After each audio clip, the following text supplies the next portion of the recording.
Namaste. Welcome to the beginning of another live Sangha. I would love to begin our Shravana with an invocation to the Gayatri Mantra following 3 Omkaras. So you're welcome to chant along.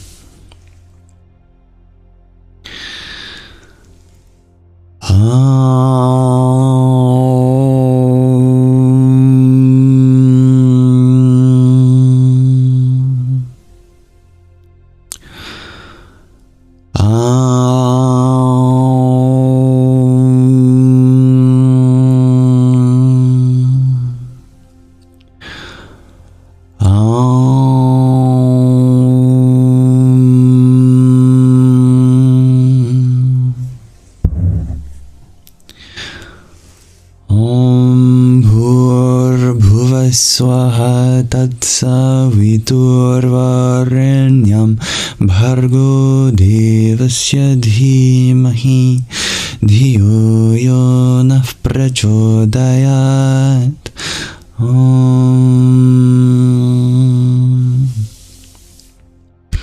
Thank you. As we await our first guests to arrive, allow me to set the intention for the space as being a welcoming environment, open to everyone, regardless of background, identity, orientation, ethnicity, belief system, regardless of if you put mustard or mayo or ketchup on your hot dogs, regardless of how long your fingernails are, regardless of any diversity which may appear on the surface to divide us, but secretly at heart unites us from an infinite source that cannot express itself in one way in particular, so it has to make use of all the different kinds of beings such as yourself here before us now. Namaste, dear Jen. Hello, dear Phoenix Witch. Welcome.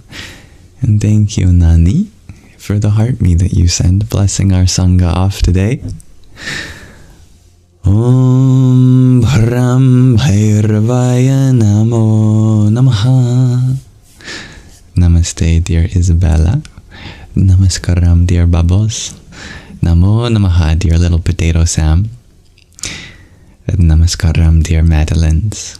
Happy to have you all here. You were all just in time, as I have something to share with you. Something from one of our Sangis who has sent something for our show and tell. But first, I'd like to welcome you all and affirm to you that regardless of what you're experiencing right now, I hope that you know that you'll get through it, and this too shall pass. I did sleep much better last night. Thank you for asking and caring, dear Phoenix Witch. Sleep is so important. But yeah, may we come together as fellow students of life to uplift each other, relate in one another's experience, and share positive sentiments. How is everyone? Asks little potato Sam. It's a good question that I echo. I would love to know what kind of feelings I can hold space for in this live stream, as it's an honor to be able to be here in this journey together, and I hope to be of service in any way that I can. Hello, dear Ken. Hello, dear Brian. I'm happy to hear that. You are all supported, even when we don't feel like we are. Everyone is perfect. I like that, Bubbles. Thank you, dear Leah. Good evening, Angela. Hello, dear Anna.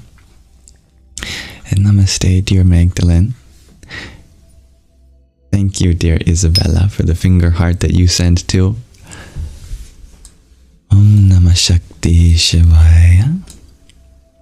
And thank you, dear Angela, for the heart me you sent as well. Jaya Sitaram. My day has been well, dear Anna, and I must confess to you, it really has just started. I stayed in bed for a while and got out not too long before starting this live stream, which, you know, some days are like that. Phoenix Witch, you shared that today has been difficult, and that's okay. I'm happy to hear that you are affirming your day. Thank you, dear DS, for the dozen roses and heart me that you sent. Om Kring Kalikaye Namaha. Namaste, dear Dr. Jenny. And hello, dear. Who are you? What is up? Hopefully, your future is looking up. But welcome. Hello, dear angel. Dear Vicstar, would love to know my hair routine. Well, it's the simplest routine that you could possibly have. I just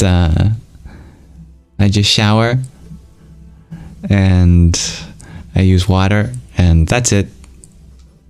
Just water.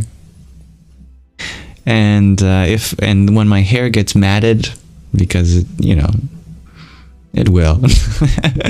When I get frustrated and I can't deal with knotted hair anymore, then I comb it just with my hands. I just use my hands. So water and my hands, that's the only thing that touches my hair. Thank you, dear DS, for your hand hearts.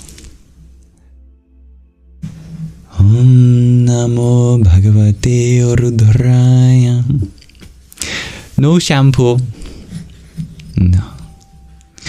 And thank you, dear John Simon Ritchie, for the heart me that you sent.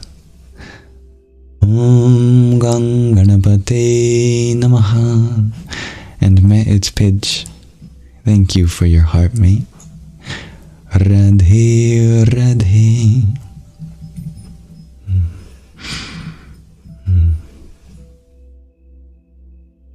Dear Doxy, you ask a wonderful question.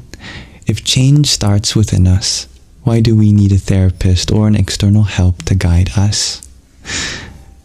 Because the journey within is something that can be done with the help of someone else, to put it simply, especially someone who has also gone within themselves and know a little bit about what it's like to embark on an inner journey. Adding to that, it's a very vulnerable thing to do, to introspect and go deep within your mind. It can help to have someone around us to ground us back in case we get lost.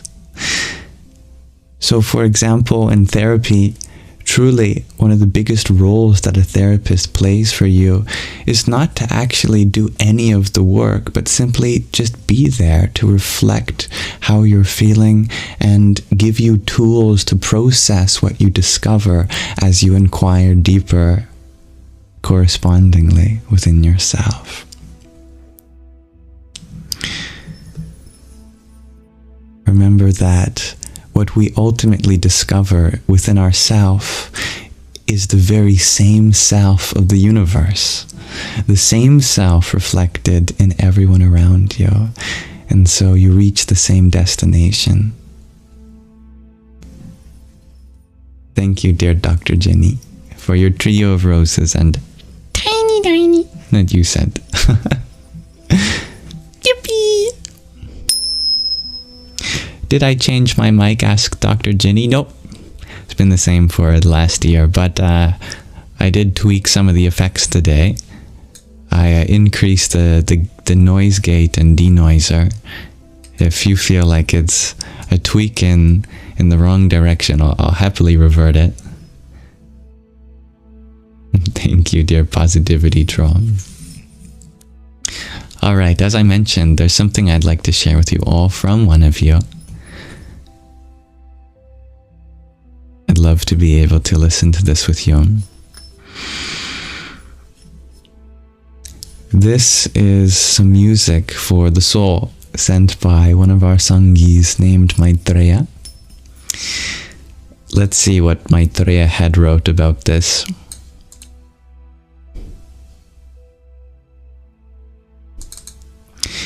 Hi, it's Maitreya. I wanted to share these songs and mantras hoping it spreads good dharma.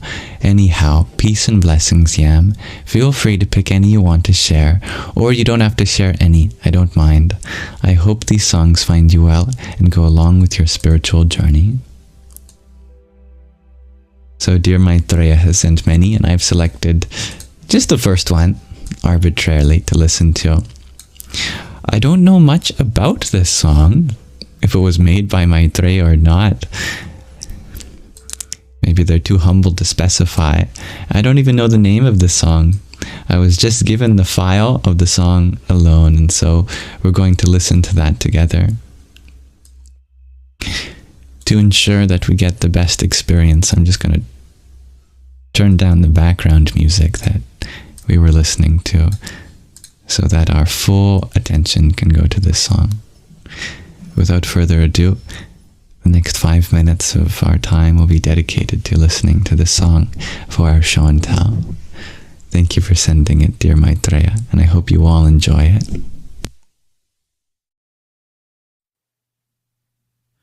I see God in the darkest things. In the quiet of night I hear villagers sing. There's a demon in that dragon, purge it out. There's a demon in that dragon, purge it out.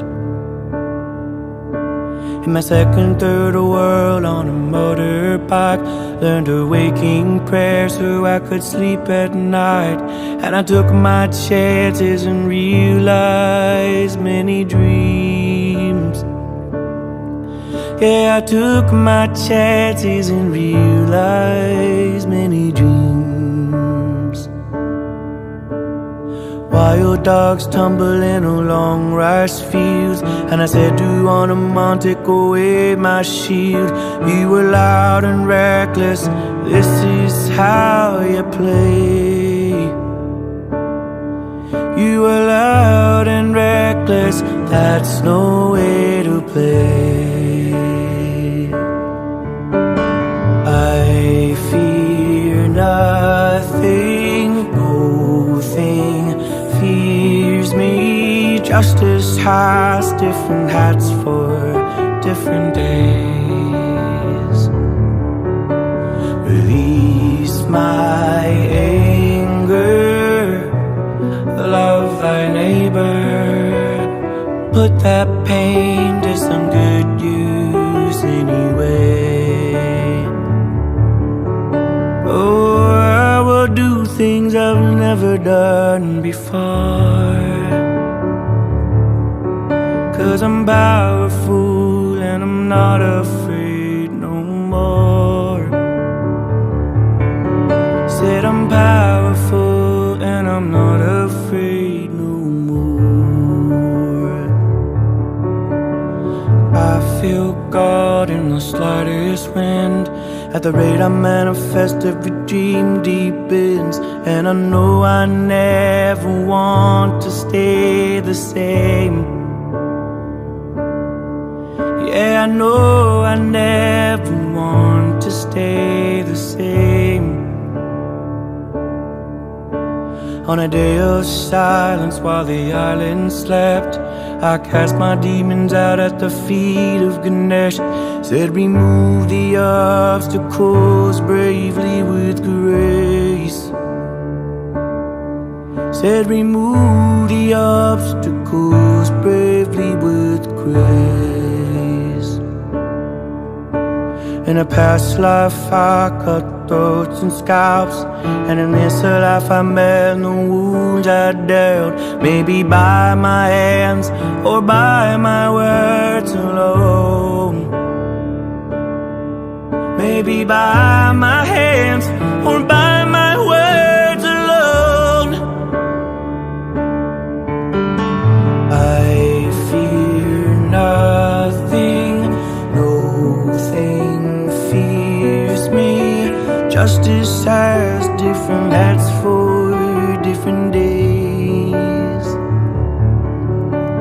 Release my anger, love thy neighbor.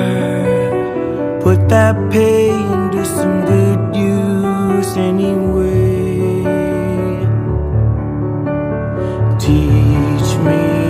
honor. Must remember, don't be selfish with all your love anyway.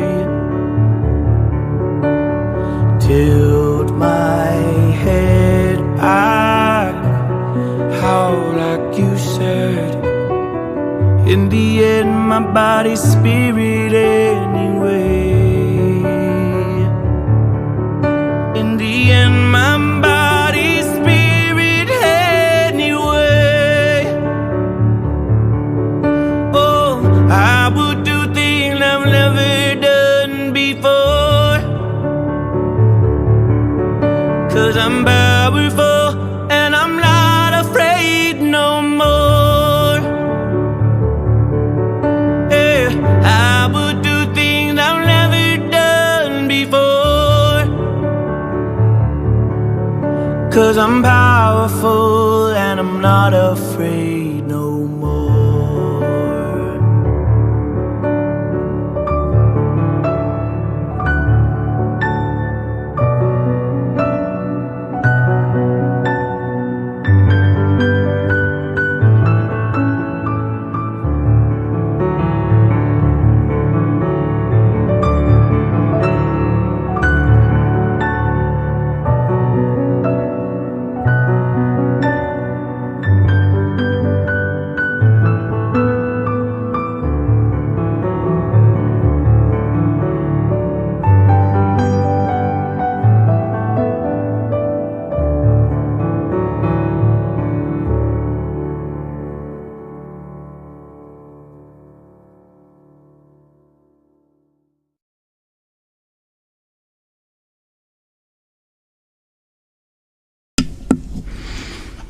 And thank you for listening.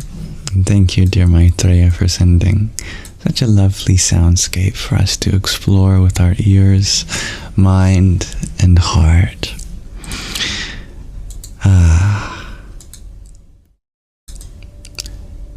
May it be Ganesha's blessing to remove all our obstacles. Always a lovely treat to explore what you all have to share. The song is deeply moving and so well structured, you know. Piano music is always so delightful. Arpeggios are some of my favorite musical features, melodies, and when you sing over yourself in harmony, what a beautiful symbolism that creates. A powerful prayer of a song. I like that. Well said, dear Magdalene. So beautiful. I concur, dear Dr. Ginny. Very beautiful. Such lovely words. Thank you, everyone. Now, if you ever had something you would like to share, do check out the link tree in my bio, where there's a Google form for you to submit files, images, audio files, videos, PDFs. I'd love to hear something specially created by you. I hope you check that out and make full use of that, as it's my honor to be able to share something of yours in this space. Namaste.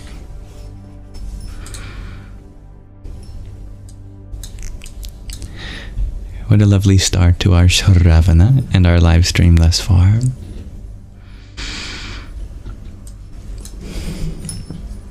Namaste, dear G2 Infinity.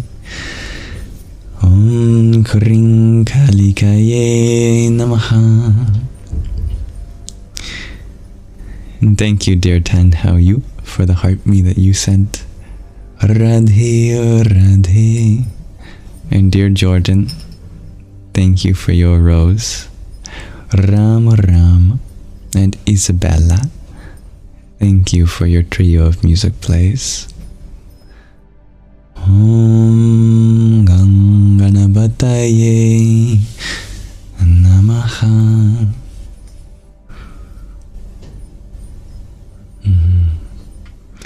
beautiful mantra, dear Dalkintan.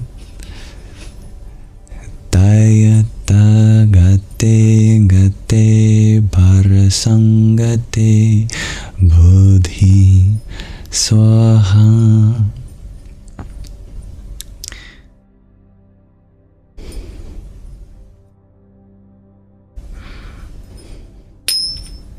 Hello, dear Anazek. Welcome all those who joined while we were listening. Hello, dear Don Suela. You are always welcome to share pics of your jewelry, dear Loopy Lane. I would love to showcase them.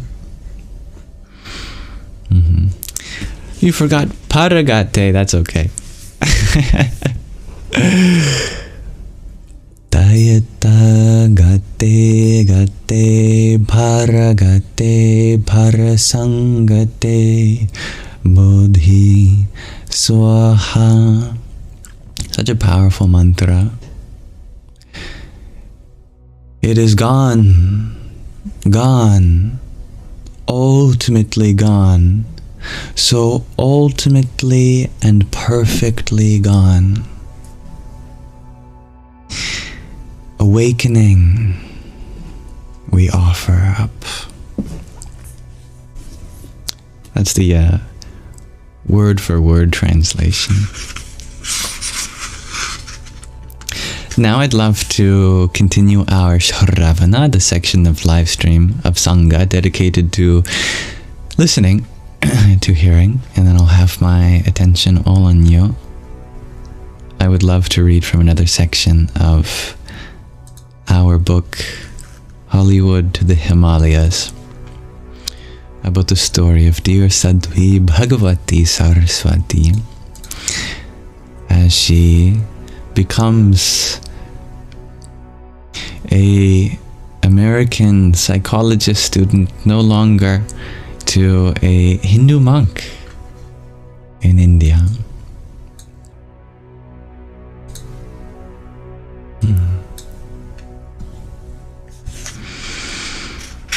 I am sure that there is something in this reading meant just for you. This is the 38th chapter, titled Motherhood, even for a sannyasi, even for someone who has taken sannyas. Renunciation. May this reading relax your mind and inspire your heart. I need a baby. I have to have a baby. I half begged, half panted. It was 2002, and I was 31. I had been celibate since my experience on Ganga, the holy river, 6 years earlier, even while I was still married to Jim. Before I had realized our marriage was really over, I couldn't have sex anymore. Having been touched by something that permeated and filled me so much more deeply, my interest in sex was gone.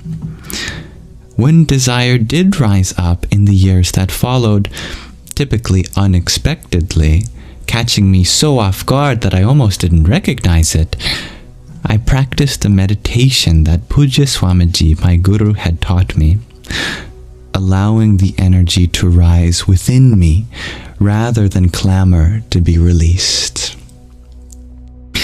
The initial urge is for climax and release, but yogis and sages practicing austere celibacy along with fasting and silence tapped into the energetic channels and chakras of the body so perceptibly that they realized that this energy has 3 potential outlets. One, of course, is sexual release. The second is repression. It's simply pushed down and suppressed, like the pressurized containers we used in physics lab. But how much pressure can be exerted in a closed environment before it starts leaking out the corners, or, if the box is airtight, explodes in an eruption of fiery fury? As so many of the masters of both spirituality and human psychology emphasize, we cannot suppress aspects of ourselves without having them leak out or explode like volcanoes. So, option number 2 doesn't really work. And it leads to frustration, restlessness, and belligerence as the building pressure escapes out the sides. Yogis and sages, in their intense spiritual practice, developed a third option. Recognizing the energy, welcoming it, neither denying nor repressing it, but containing it within the body. So, on the thankfully rare occasions when sexual desire would visit, I learned to sit down wherever I was, closed my eyes, put my hands on my heart, and used my breath to carry the energy upward into my heart and then into my third eye. If I could keep my mind on the practice rather than on the object of desire, in a few moments my heart would begin to pulsate beneath my hands as the energy literally seemed to fill it. As time went on, I learned to carry the energy even higher to the third eye, called the Ajna Chakra. As I brought this energy of desire for communion and connection up to the energy center of divine sight, I could feel it tingle under my skin and begin to expand, even though my physical senses were closed. By the time I opened my eyes, whatever I saw was infused with divinity, and I felt physically, energetically, and spiritually connected to everything around me. The urge for release of the self into a communion with another got transformed into an experience of communion with all. This meditation usually takes about 10 or 15 minutes, although sometimes I had to do it 2 or 3 times if the object of desire continued to appear in front of me. So, through a grace that I had neither earned, worked, expected, or even requested, most of the desire dissipated of its own accord, and my meditation was able to take care of the rest. That took care of desire for physical connection. But I hadn't anticipated the power of the hormonal urge to propagate. While I was firm in my vows of celibacy, I needed a baby. Every time I saw a baby, my head would spin, pulled like iron to a magnet, my eyes glued to its pink cheeks. Baby. I need a baby. The cells of my body were screaming. Maybe some of you can resonate with this. So finally, I told Pujya Swamiji, my guru, I need a baby. You what? He asked. A baby. I have to have a baby, Swamiji. I am going crazy. He looked at me and laughed. Okay, no problem. It happens. You should do whatever makes you happy. You do not have to stay as a sannyasi if that isn't what you want. If you say, I will find someone for you to marry, we can find you a nice Indian boy. No, Swamiji, I moaned. I don't want to get married. I don't want to give up being a sannyasi. I don't want to have sex. I just need a baby. He looked at me as though he might be thinking, and who is the scientist around here? Anyway, he said, amused and perhaps exasperated by the problem I had presented, you decide. If you want to get married, no problem. You can stop being a sannyasi. Just tell me what you want. I investigated the possibility of adoption, but was informed that no adoption center would give a child to an unmarried foreign woman living in an ashram. Also, I realized that the vows of sannyas probably forbid me to legally adopt a child.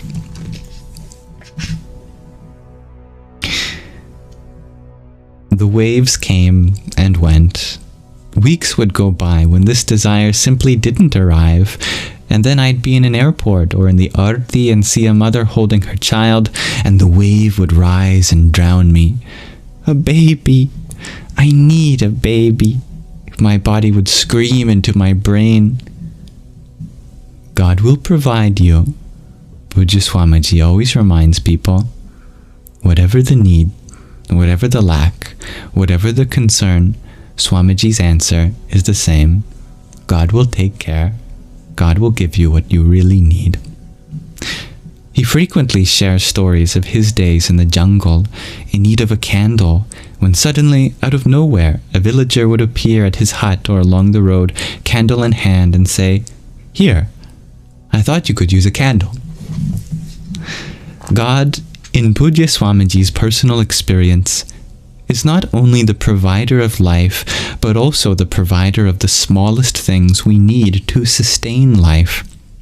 Amusing, of course, that we're deeply connected to him, and that what we ask for is in accord with our highest unfolding and awakening. Assuming, of course, that I say amusing, well, it's also amusing. So, as I frequently remind people in satsang, in the fellowship of spiritual seekers, God is not a vending machine who gives us what we want or think we paid for. Rather, he gives us what we need, including candles for devotees during intense sadhana in the forest. And babies? In November of that year, I was walking on the long flat ghat on the edge of the Ganga after the Arti. It's nearly the size of a football field, a place for thousands to sit and meditate. Barefoot and silent on the cool marble platform in the chilly night air, I walked as an evening ritual, a time of personal meditation, silently chanting my mantra with each step, the only noise that of the waves crashing on the steps. Suddenly, a young man approached me excitedly. He was in his late 20s or early 30s and had 2 tiny boys with him. One in his arms and one hanging onto his finger. "How can I put my children into your Gurukul?" he asked. In 2000, we opened the Gurukul at Paramarth, a project Pujya Swamiji had dreamed about for many years. It's a free residential program for orphaned, poor, and disadvantaged boys, and they receive shelter, food, and education. Academic and traditional Vedic education, including sacred rites and rituals, scriptural study, Sanskrit, and more. Initially, we envisioned it only for orphans, but it quickly grew to include anyone who needed to be there, anyone whose parents could not fully and properly care for them. The Rishi Kumars, the boys at the Gurukul, wore yellow dhoti and kurtas, the traditional outfit of religious men and priests. They led the rituals of the Arti, sat in front, and sang rapturously. Many who came to the Arti shared how touched they were by watching these boys' faces in ecstasy. This young gentleman repeated himself, his fair skin flushed with excitement. "It is so beautiful to see these young children singing so divinely. Please, will you accept my children?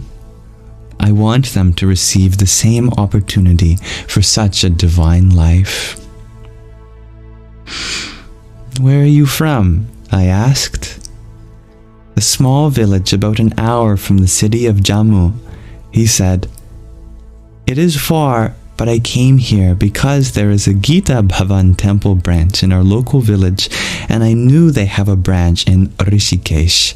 So I came here with my children in search of a better life for them. When I saw these young boys singing and chanting so beautifully, and I saw the smiles on their faces and the glow on Pujya Swamiji's face, I knew this is the right place for them." I looked at the 2 tiny children with him. "Our Gurukul accepts 5- and 6-year-olds. We don't have the infrastructure for those who need assistance going to the bathroom, bathing, or brushing their teeth. These children looked too young. He is 2, the man responded to my unasked question, nodding toward the young boy in his arms, and she is 4. The child on the end of his fingers had black hair cut close to her face and wore the same grey shirt, black pants, and solemn expression as her brother. They had both appeared to be boys. "I am so sorry," I said. 2 is much too young, and our Gurukul doesn't take girls. We are planning to hopefully open one for girls soon, but at the moment we have only boys. However, if you stay here and they stay with you, then I am sure we can arrange for her to study in the Gurukul in the day and stay with you in the night." He was ecstatic.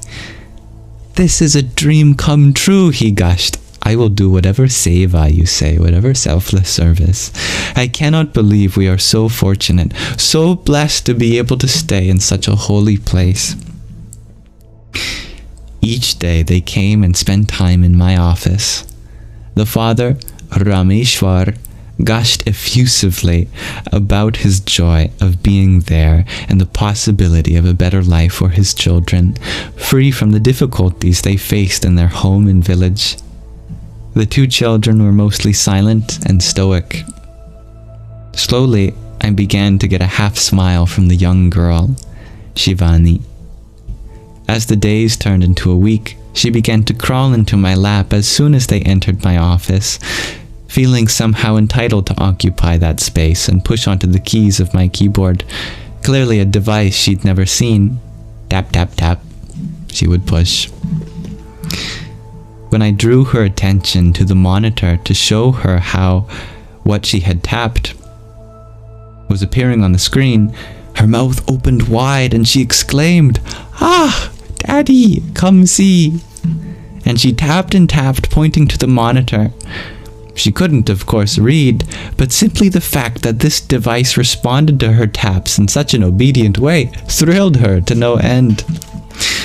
From then on, I had to make sure to close out all programs I was working in whenever she entered my office, because, inevitably, if I merely took a breath or a sip of water or sneezed, she would tap tap, push push, wreaking havoc on any document or file. But it was worth it. As she sat in my lap, folding her legs between mine, tapping the keys and touching everything within arm's reach, I knew I loved her. And they had been at the ashram. After they had been at the ashram for about a week, Rameshwar came in one day and he said he needed to go back to Jammu. His wife had found out where he was through connections between their local Gita Bhavan center and the one next to our ashram, and she insisted he return home. He was a clerk in a local government office, and government jobs are hard to come by. Even in a small town, as a clerk, the perks and benefits outweigh any other potential employment. To lose that opportunity at such a young age would not be wise. "I will take Shivam back with me," he explained, "as he is so young. Pardon me, I can protect him and care for him properly. But I am worried about Shivani. I cannot properly care for her. Can she stay here with you all?" The ashram is filled with hundreds of permanent residents, elderly widows, retired householders, and young seekers who are more eager to delve into the depths of spiritual practice than into married life fill ashram rooms and pathways and meditate on benches in the sunshine. There was a young woman living at the ashram at the time named Vasudha, who had come from a city on the outskirts of Delhi. She was in her early 20s, well-educated and cultured, and spent her days in prayer, meditation, and worship of a small image of Lord Krishna she had installed in her room. She would be perfect to care for Shivani. as she had the time and the youthful energy, as well as the culture and values needed to raise a young girl. I spoke with Pujya Swamiji, and he agreed, given the circumstances of Shivani's home situation, that despite her father having to return, she could stay and Vasudha would be perfect to care for her. However, at the moment, Vasudha was away for a few days. It was Kartik Purnima, the full moon of the month of Kartik, which falls during October and November and is very holy for worshippers of Lord Krishna. She had gone to Vrindavan, the city where Lord Krishna had lived, to dance and pray in the moonlight, as the gopis, the milkmaidens, had danced with Krishna on the same night so many thousands of years ago. No problem, I told Rameshwar. She can stay with me for a night or two until Vasudha returns. His eyes filled with tears as he bowed low to touch my feet in gratitude. I cannot believe how God has sent you to us, he said. When the time came for him to leave, Shivani barely noticed.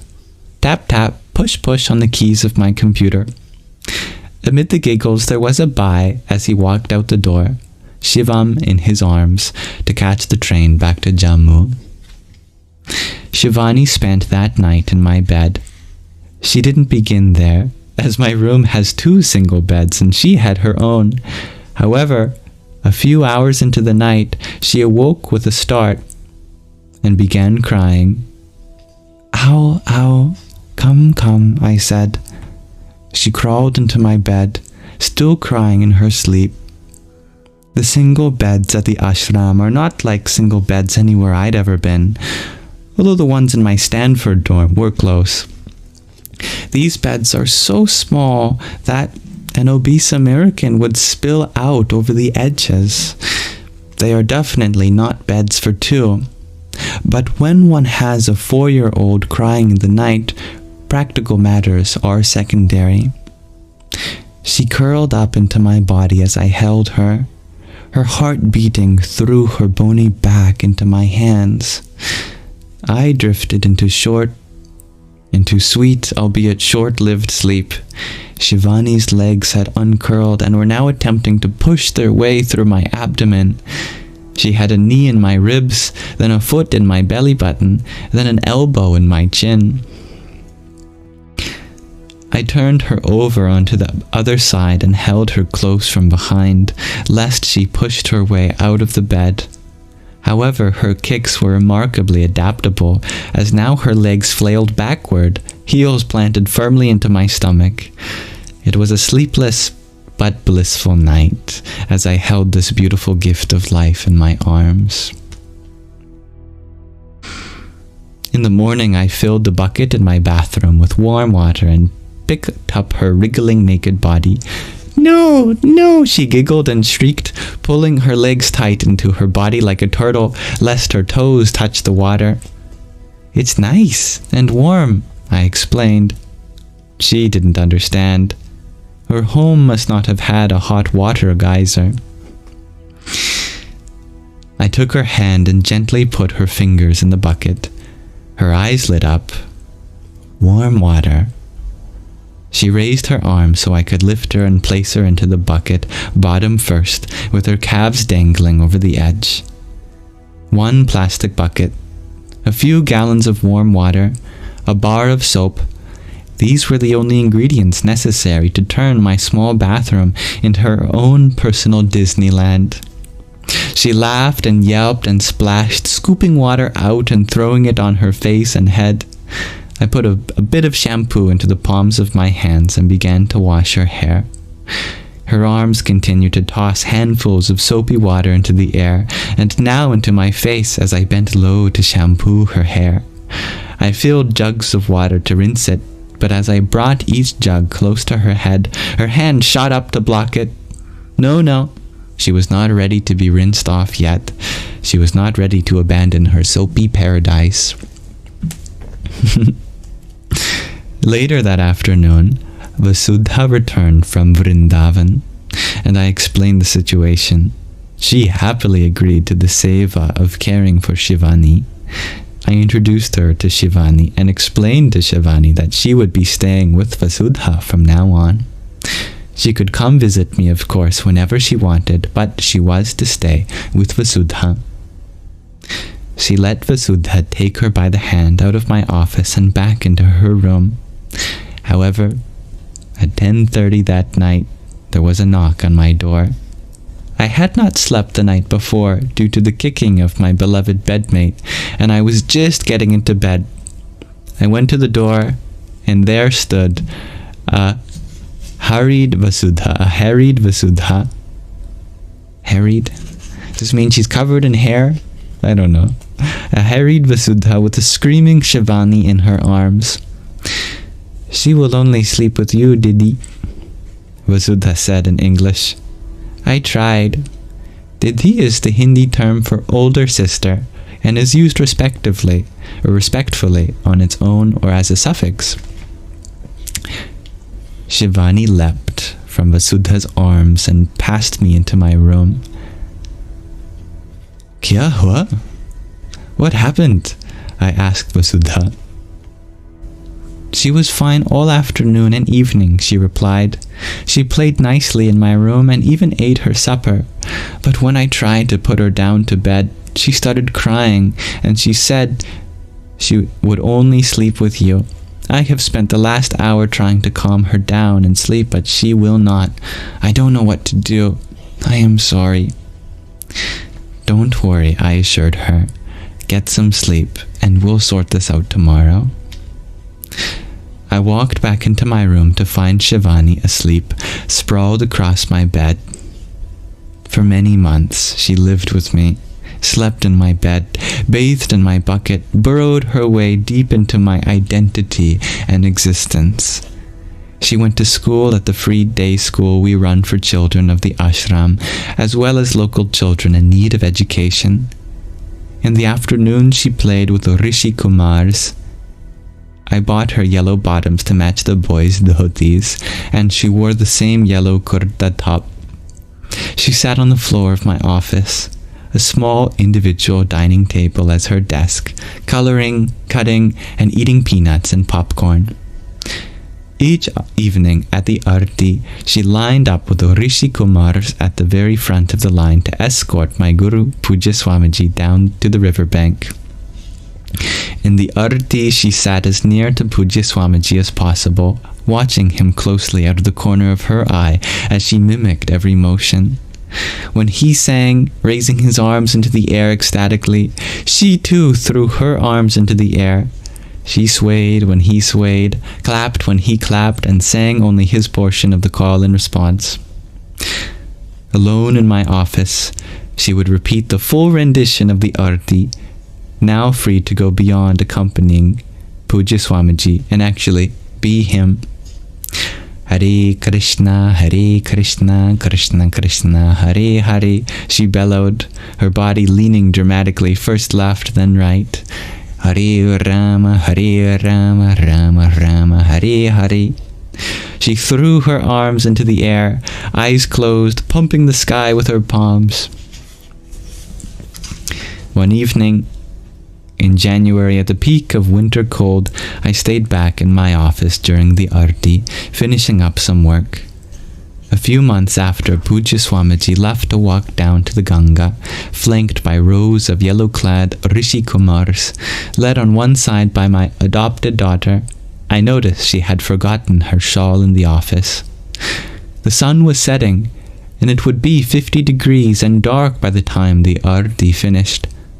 I grabbed the maroon wool shawl, identical to the ones the Rishi Kumars wore, and rushed after her, sprinting down the main ashram pathway in my bare feet. But they were too far ahead and were already descending the steps to arti by the time I reached the main gate.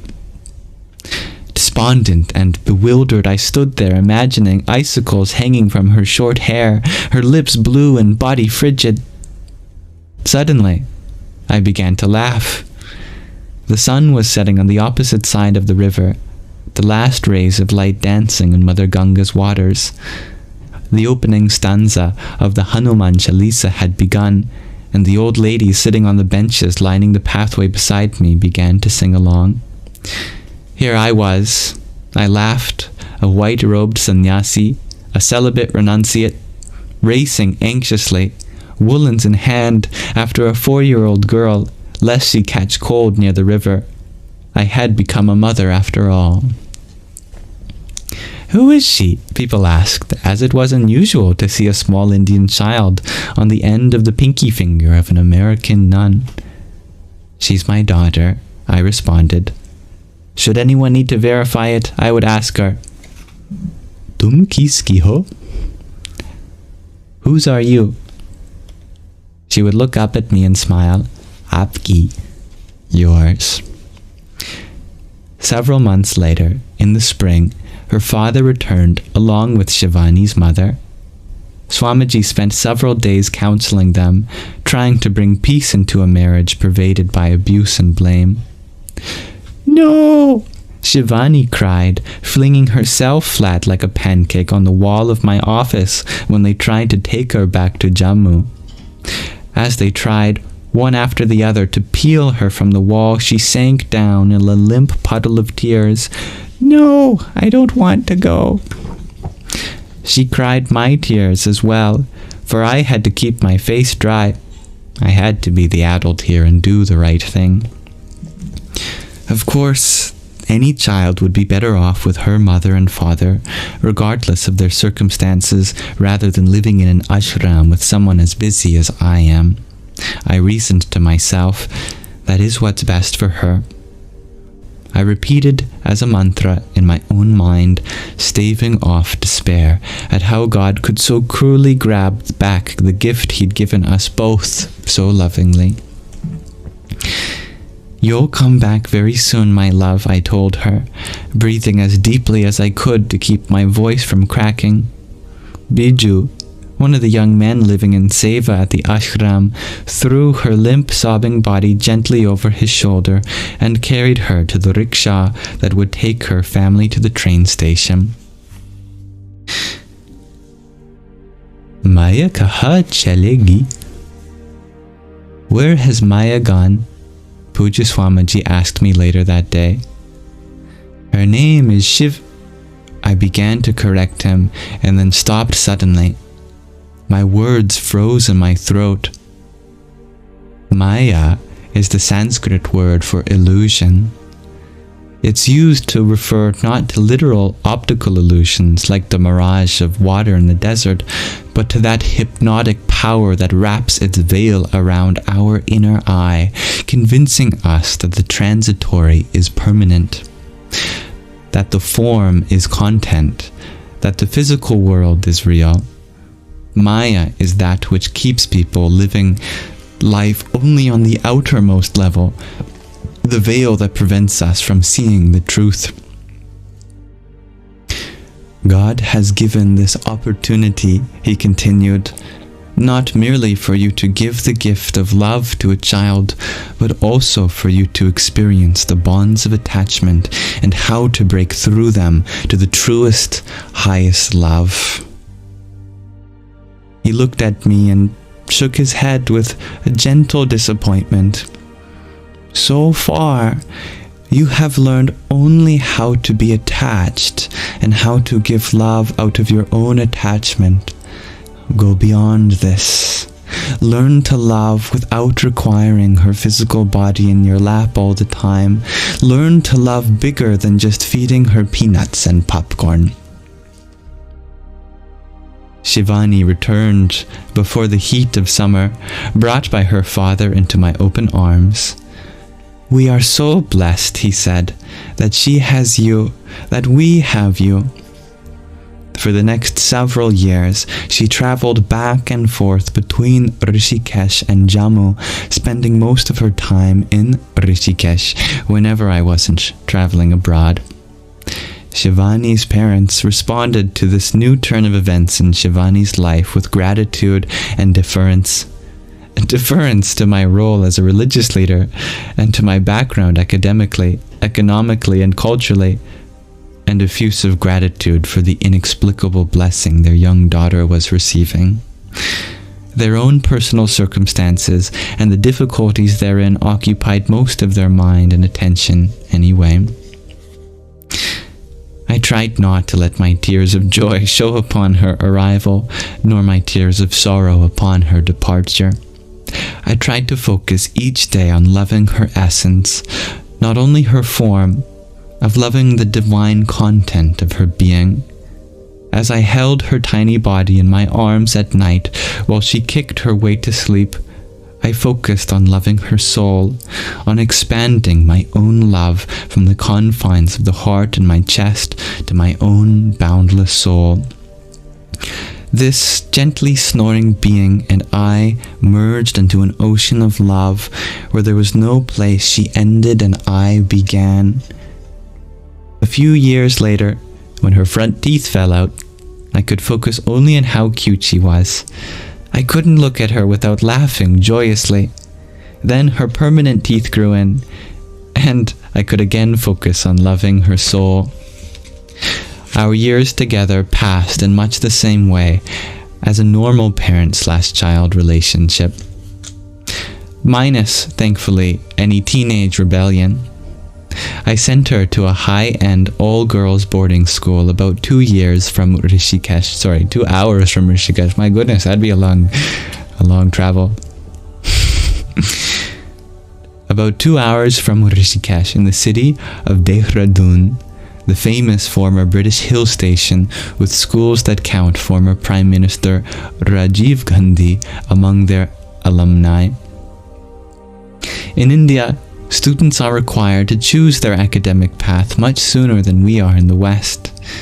I remember letters I got during my 3rd year at Stanford that began, "Dear Undeclared Junior," and proceeded to give me a deadline by which I needed to make a decision, sometime during the junior year of college. In India, from 10th grade on, the streams separate: science or humanities or commerce. Humanities and commerce are the common choices. Science is, as I remember from college days, chosen only by the crazy few who are A, driven enough to truly live, breathe, eat, and sleep schoolwork for the next God knows how many years of life, and B, endowed with the ability and intelligence to speak the language of numbers foreign to the rest of us. I excelled in math in high school and on standardized tests, scoring near the 100th percentile on my SAT math, and having completed college-level advanced placement math in high school, I expected to walk into freshman math at Stanford and continue to excel, except that I couldn't understand a word the teacher said. Is this the right class? I wondered. Alas, it was, and I quickly realized I would need to take it pass/fail rather than for a grade. To pass in itself would be a miracle. Those who stayed in the sciences were those I believed to be masochistic, unbelievably dedicated, or outrageously gifted, none of which was I. But now, my daughter wanted to do science. Out of her class of about 20 students, only 2 chose science. "What do you want to do as a scientist?" I asked her. "Go into outer space," Shivani said. Oh my God, I thought, I've raised an astronaut. "Do you like physicals lab?" I asked. "No." "Do you like chemistry lab?" "No." "Do you realize that astronauts spend much more of their time in laboratories than in outer space?" Oh, her face fell. "Well, then I will do computers. I like computers." Still, science.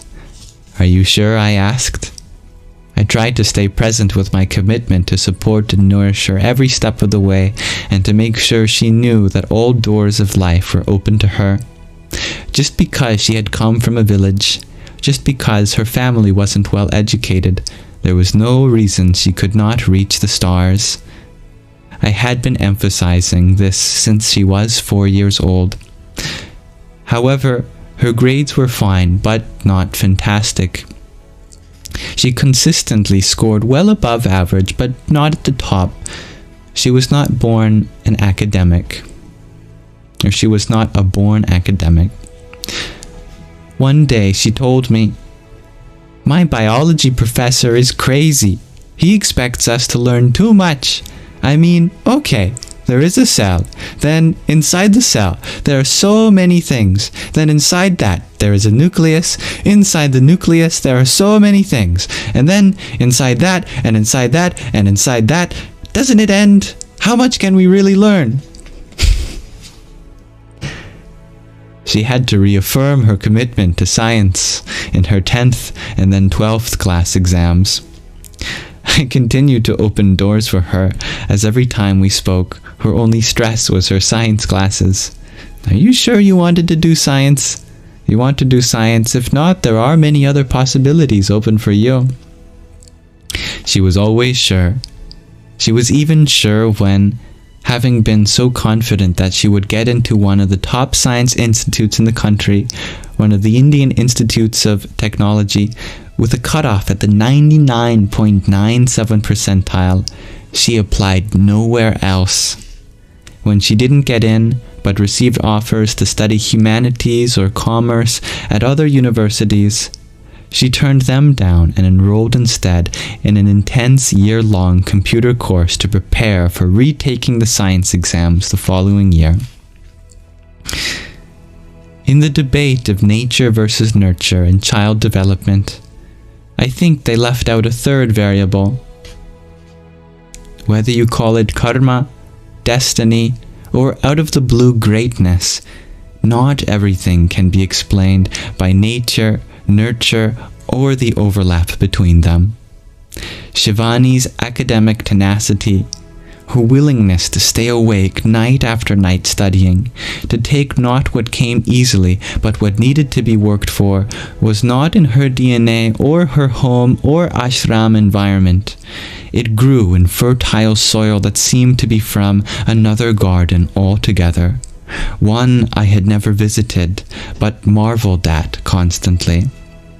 She excelled in her exams the second time around, got her first choice of campus and degree, and has now completed her Bachelor of Technology, BTech, degree in software engineering, and has been hired by a well-reputed multinational company. BTech, degree in software engineering, and has been hired by a well-reputed multinational company.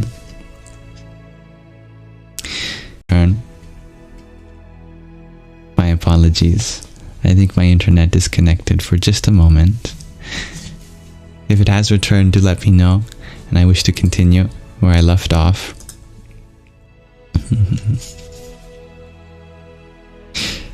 As nearly all marriages in India are still arranged by the parents, I find my mind floating toward young men her age I know who would make good spouses in a few years. In a recent conversation, we were discussing her parents, who finally, albeit temporarily, took some time apart from each other after decades of mutual abuse. They both called us frequently and begin their conversations asking whether we'd heard from the other. "Has he called you? Has she called you?" Shivani said to me during that time, "I've told my mother that I will not answer that question, because it is of no benefit to her to know whether he has called. It has no relevance to her life, and she should not be asking things like that.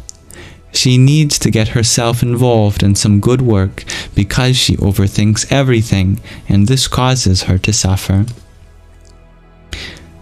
She said it very casually. We had been laughing about the silliness of them splitting up, only to constantly try to monitor each other's actions. We were chatting about her upcoming internship.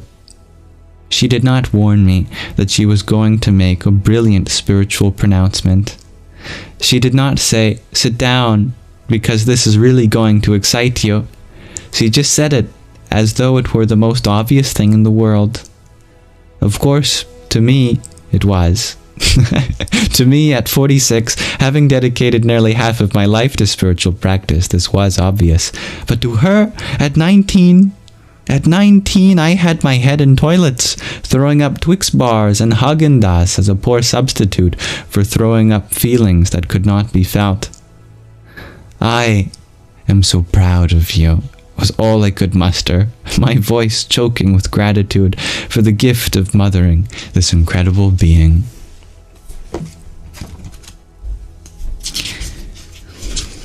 Thank you for listening. That is the end of the 38th chapter, From Hollywood to the Himalayas. What an extra special chapter as we go through reading this journey of dear Sadhvi Bhagavati Saraswati. This was one of the longer chapters and clearly one of great significance in her life, as it definitely should be. I love that she had a chance to be a mother even while being a renunciate. It goes to show that you really can be both. What a beautiful story of Shivani as she grew up to be a very successful, smart, and wise young woman. How lovely that is.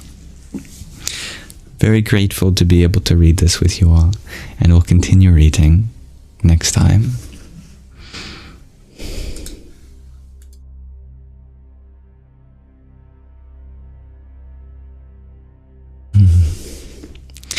Sky Guardian was concerned if we missed anything after it froze at Multinational company. No, that was the end of that sentence. And then when my connection returned, I started reading the next sentence. She got a job at a big multinational company. And then the conversation transitioned to a possibility of marriage. Fret not. So thank you all for participating in our Shravana, and welcome to everyone who joined. Now we may transition to our Manana, which is a time in which we process our experiences. So, see you there.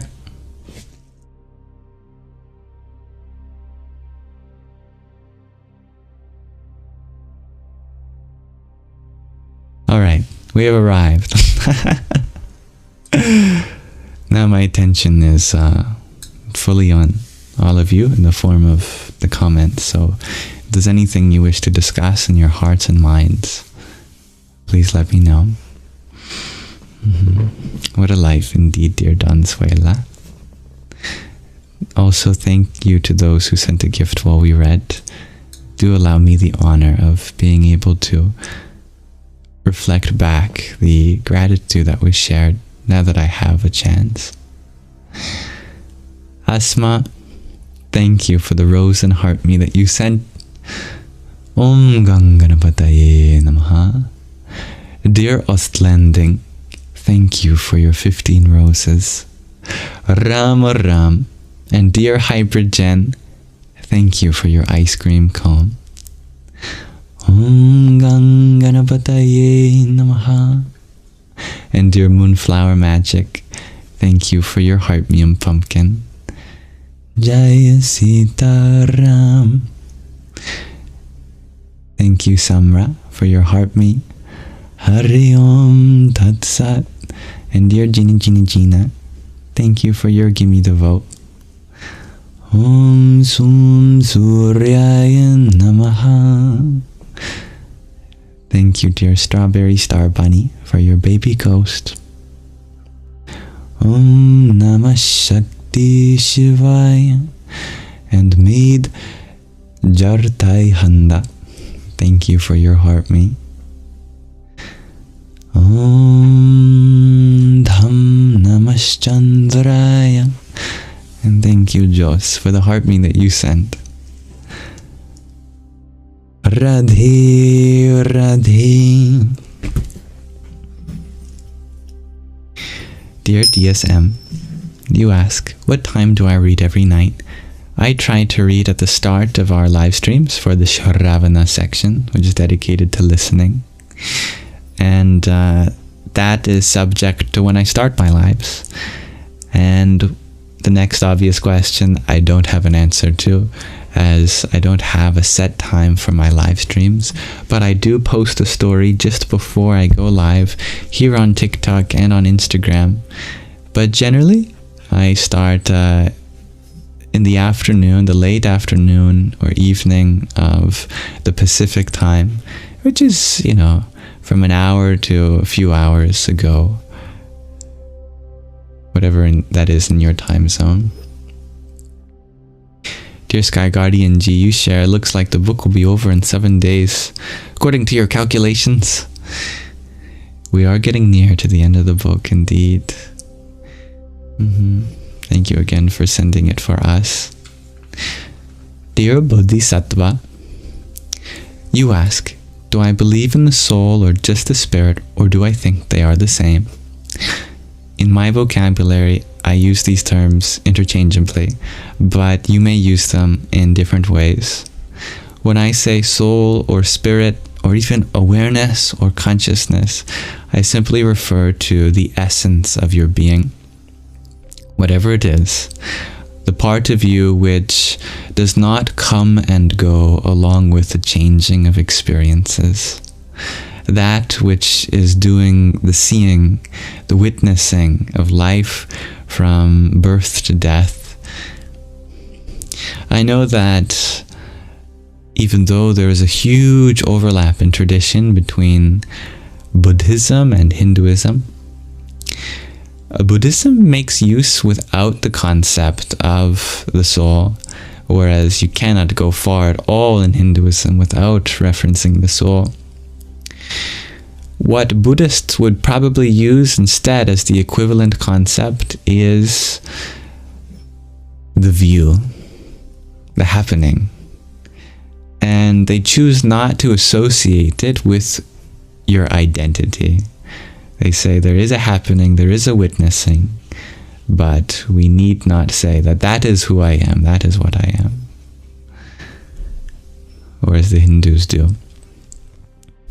You may see that as the equivalent, just used in different ways. Also, the term consciousness is used differently in Buddhist contexts. In Buddhist contexts, consciousness usually is synonymous with the mind.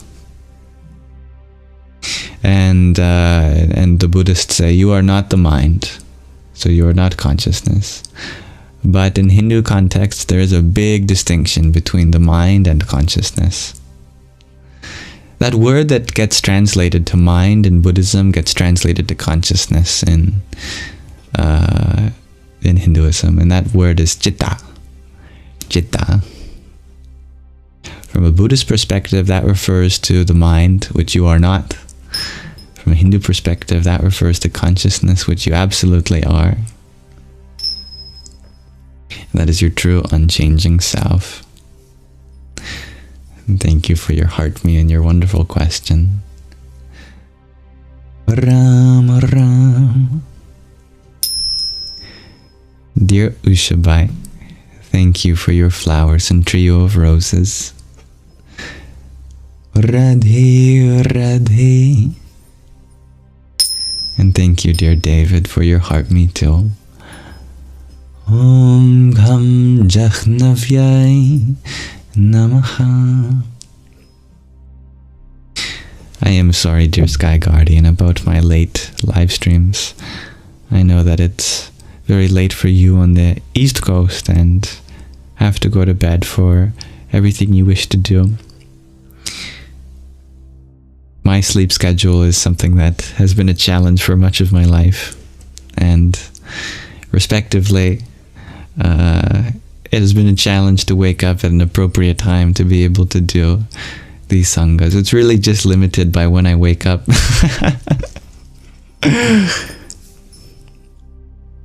But it is still my intention and goal to do relatively earlier sanghas.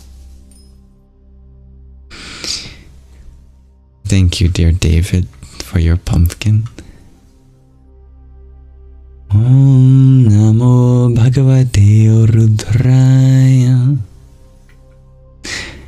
Dear Attica, you wonder what I think about tarot cards or palm readings or any spiritual reading. I know that this is information which is not necessary to be able to live a vibrant and happy life.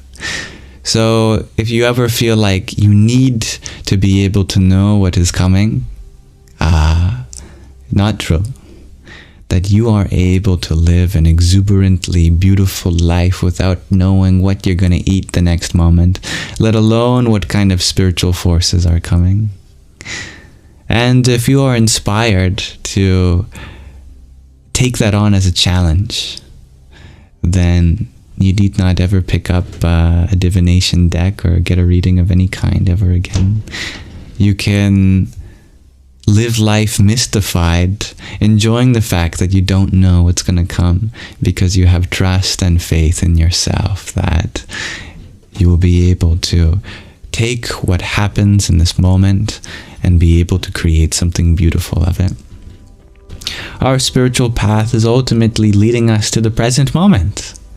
So if we are thinking about what we have to worry about, that's all in the future. All that is necessary is that we take our attention to what is here and now. And that you can do entirely in your sadhana, in your spiritual practice. Embracing uncertainty, aka our kryptonite. Well said, dear Sarah.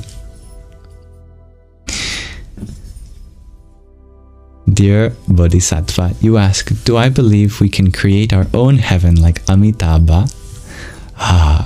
Absolutely. Yes. What is heaven if not the possibility of eternal peace? There are many ways of making this a reality, and not all of them have been done before. And every now and then a great being comes along and paves the way for an entirely new possibility for eternal peace. These are the beings that religions are made around.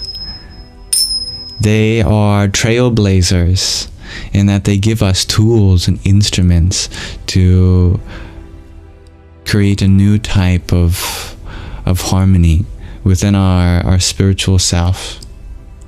One that leads to the same kind of peace that the ancient ones have spoke of in yore, but now from a new perspective, a new approach, a new way up the mountain has been taken care of. Obstacles have been removed, lights have been installed, guiding the way. Amitābha and other great beings have done just the same.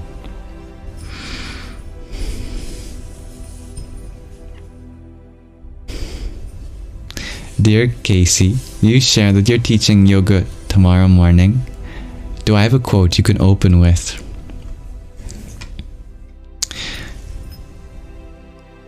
Absolutely. One of the most quoted quotes, the most quoted lines from the Bhagavad Gita, which is perhaps the principal text for yoga in the modern age.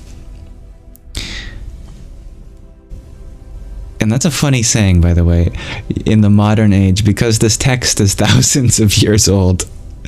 But the modern age refers to 5,000 years ago for the next 100,000 of years. That's the modern age. According to yoga, which deals on just such vast time scales, that's modern. What's not modern is more than 5,000 years ago or more than 1,000,000 years from now. Anyway, Lord Krishna says in one sentence to Arjuna the definition of yoga in 4 words. Yoga is skill in action. Okay, 5 words, I lied. Yoga is skill in action. To be skilled in whatever you do, be it sleeping, be it talking, be it meditating, being breathing, being the service that you do, be it working, whatever it be, skill in action is considered yoga. There is a yoga for everything. But if you are skilled in all that you do, then you are a true yogi.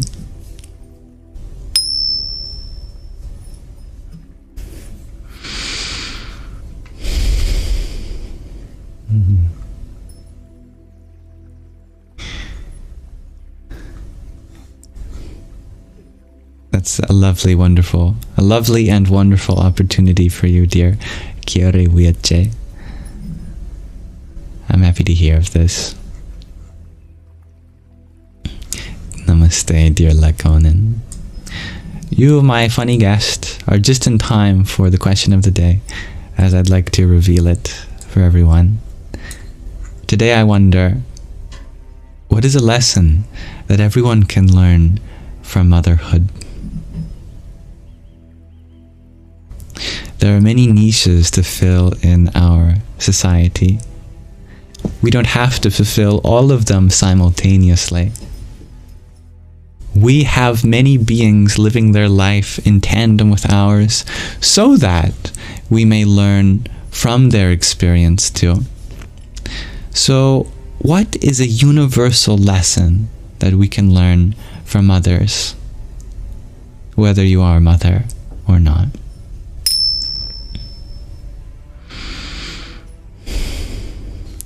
Dear Lakonen, you share, only a mother does know how hard it is to be a mother.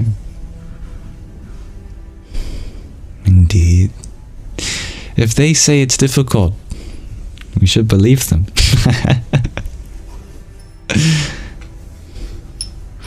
Mm-hmm.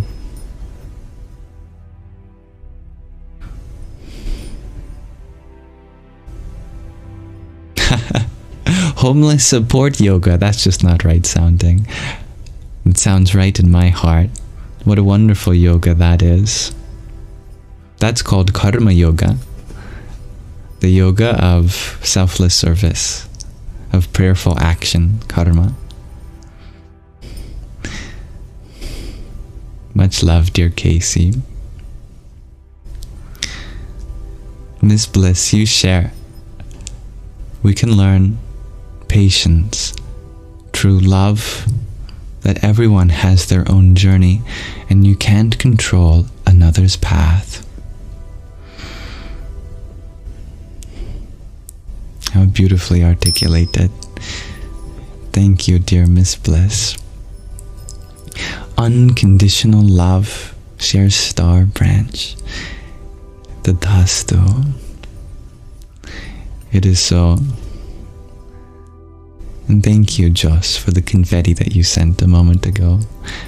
It's a party up in here, in our heart. Om Kring Kalikaye Namaha. And dear Phoenix, you share, we are all both mother and father in many different ways, you guess. Well, you guess right. As I see it, so. Starlight, wow. You share, being a mother is very challenging. It is the greatest spiritual work you do daily. Helping little beings develop daily through the ups and downs with patience and love. And I like how you emphasize that it's a daily thing. No days off. Can't go, I don't want to be a mother today. And thank you, Claudia Sound.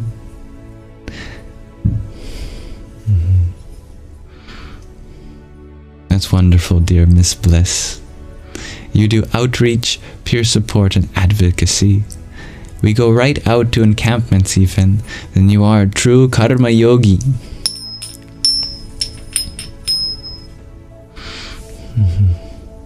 Attica, you share that children offer a unique perspective. So how to learn in new ways. Absolutely, isn't that true? So much learning goes both ways. You teach them how to stand, how to walk, how to use the bathroom, and preferably not in their pants. Teach them how to tie their shoes, how to sing their ABCs. You think they know nothing at that rate. But actually, I think we often learn how much we don't know. And they teach us so many things that we have forgotten. How to really be present. How to have fun with the simplest of things. How to not take life so seriously. And how to be constantly aware of what's in our environment. These are some of the things that children can teach us. Dear Phoenix Witch, you share that it took you a long time to heal from your mother, but you know that you have now broken that cycle. What a powerful and encouraging sentiment for all those who struggle with that as well. Thank you. I'm so happy to hear that. Dear Andrew, do I like to cook? And you specify food. You know, just in case I'm cooking something like hot beets for the next mixtape. You know, I am learning how to cook recently, and I've really been enjoying it. For so long I felt like it was so hard, but it doesn't have to be difficult.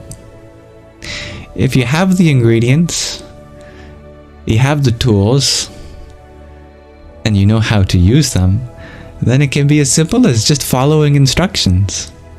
Even a 5-star meal. 5-course meal, my goodness, but that too. Even the most fancy dishes, it's just one step after another. If you just know the steps, that's all. And if you practice with that, then there becomes an intuition. In the same way that if you learn enough songs, that there becomes an intuition to make your own melodies too. But each step of the way itself is not difficult.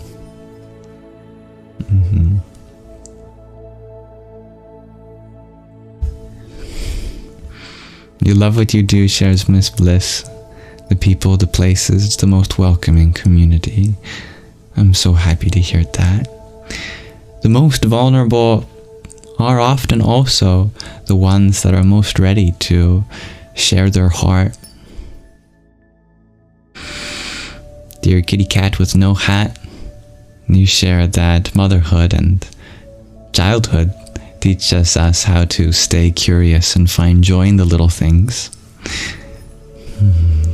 I like that a lot. It's beautiful, dear Miss Bliss. Dear Attica, you share that sometimes you like to look at things like you are seeing it for the first time. It's very dreamy. I love that. Children are so good at that. You know, they just look at everything with big eyes. Oh, wow. You know, they've never seen half the things they look at before. Every day. Everything is so new. And you know, that's not something that actually gets lost as we become familiar. Because familiarity truly is something of an illusion. That you can spend your whole life with something but still not know its deepest secrets. Someone could be a carpenter their whole life, but only at the age of 99 discover another layer of the mystery behind the meaning of working with wood and the things that we can build with our hands. It can take lifetimes to truly unveil even the simplest of things. If we allow ourselves to just, you know, be clueless, truly clueless. If we become mystified, stupefied is a great word. We become stupefied by everything we look at, just with a blank slate, you know, then you still can today look at something you've seen a million times before and go, wow, what is that?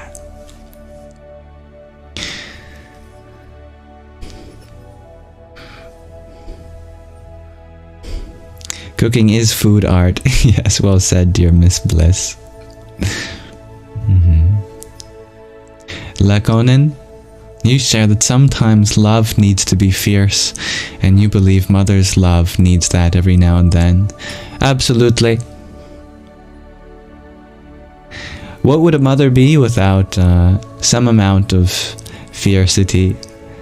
And that's why we pray to Durga. Om Dum Durgaya Namaha. We pray to the embodiment of divinity that represents the fierceness of a mother.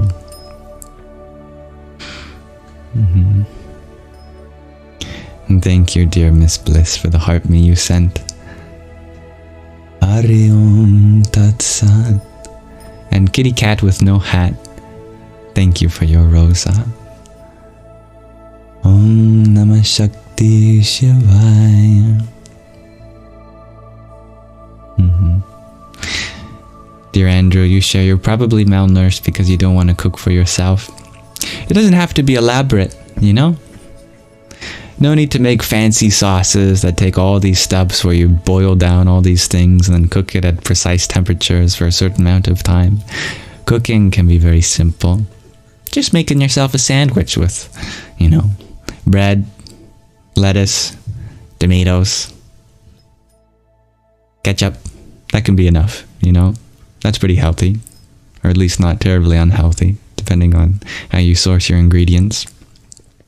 I was thinking today that nutrition is very simple if you can use the right model of thinking.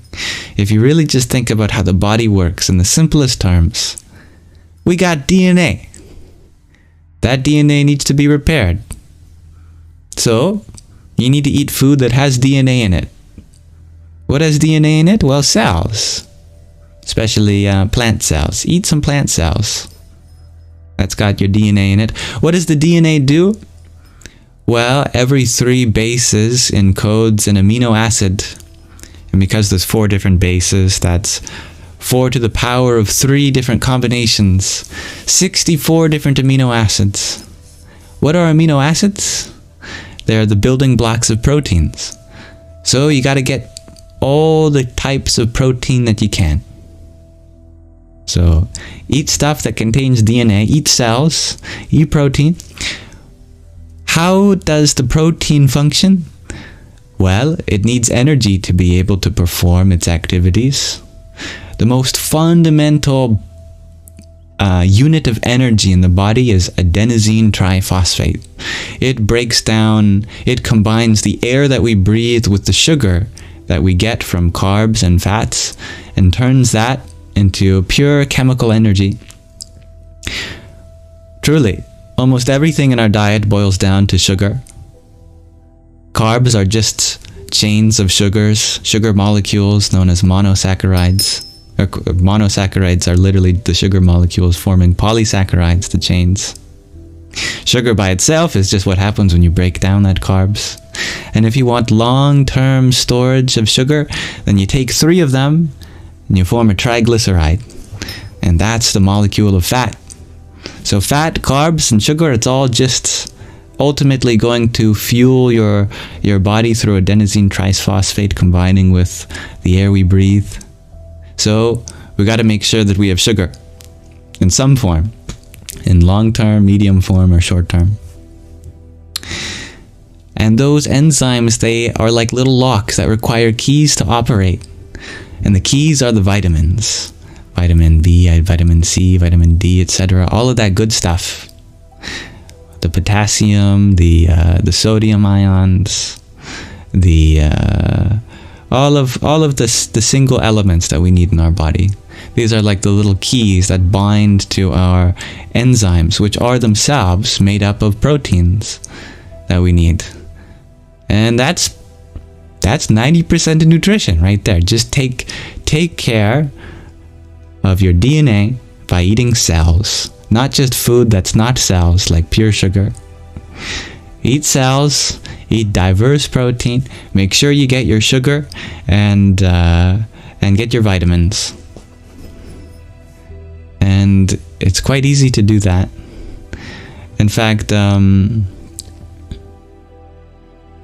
fruit covers so much of those. If you eat fruit, you got your cells, you got your plant cells, you got your nice sugar, and you got your lots of vitamins. And now you just need a rich protein source, which can come from nuts and seeds and legumes. So if you eat a diet which is rich in nuts and seeds and legumes and fruit, you've covered all of those bases. Now, thank you, dear Anazak, for the finger heart that you sent.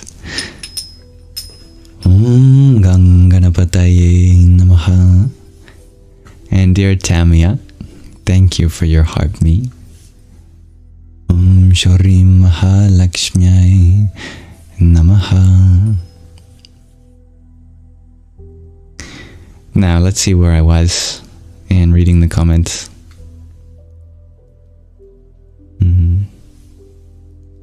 Knowing what to cook is the hard part. Yes. That can be a challenge indeed. Nowadays, AI is really good for that. You tell the AI what's in your fridge and it'll come up with a recipe for you. What's in your pantry. I thought I had nothing one time, and then I gave it all the ingredients and said, you can make a delicious cake. I was like, really? I can make a cake with this? And so I made a cake with it. I wouldn't have known that. Thank you, dear butterfly, for the rose and finger heart you sent. Om Namah Shakti Shivaya. Now my alarm on my phone is going off. I have to pause that.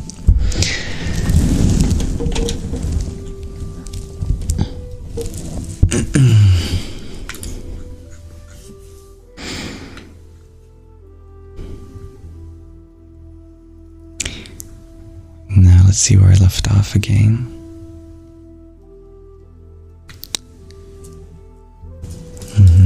Dear Adam, you had asked, what is the benefit of thinking and praying without working against nature?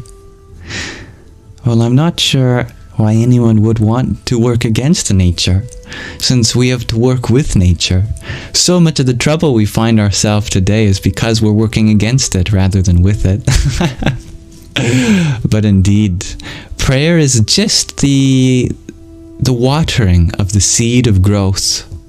We have to embed that seed itself in fertile soil and attend to its nutrition in other ways.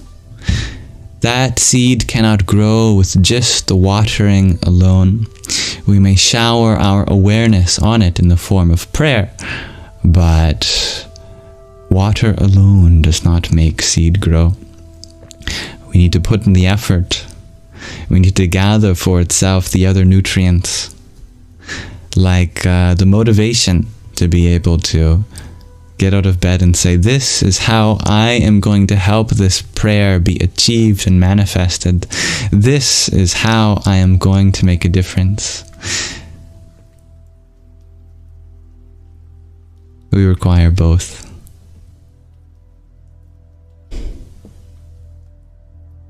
And I like that, Claudia Sell. Cooking is chemistry perfection. Lacone, in your answer to our question of the day, is, or is this a question of the day yourself? How to scam your children to be quiet for a moment or not whine about something unnecessary. Whenever I think of something that disturbs me or annoys me, I imagine myself being taken from this universe. It's pretty dramatic, but it gets the point across. I imagine if I was to be separated from this life for, I don't know how many years. We can go extreme. Imagine that you are somehow imprisoned in another universe without anything to do for trillions of years. And then after your imprisonment ended, your tenure finally was over and you came back to the world, oh my goodness. The sound of a crying baby would just be like music to your ears. You'd kiss the cement. Everyone who's ever been mean to you, you'd say, thank you for being part of life. I've missed all of it. all of it makes this life meant to be. And I think the same about annoying children. Sure, in the short term they may be annoying, but I would much rather be alive and be a part of life with annoying children than not be alive at all. So life has to have them. It's part of the process, and we may empathize with them. Ultimately, we're after our happiness, and we cannot change the world to be happy, because the world is like a rubber band.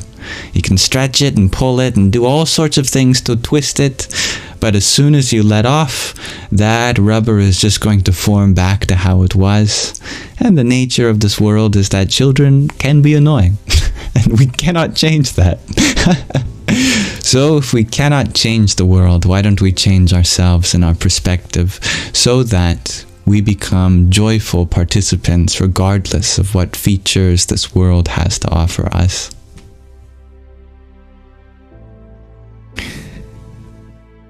Now thank you, dear Gina, for the pair of roses that you sent.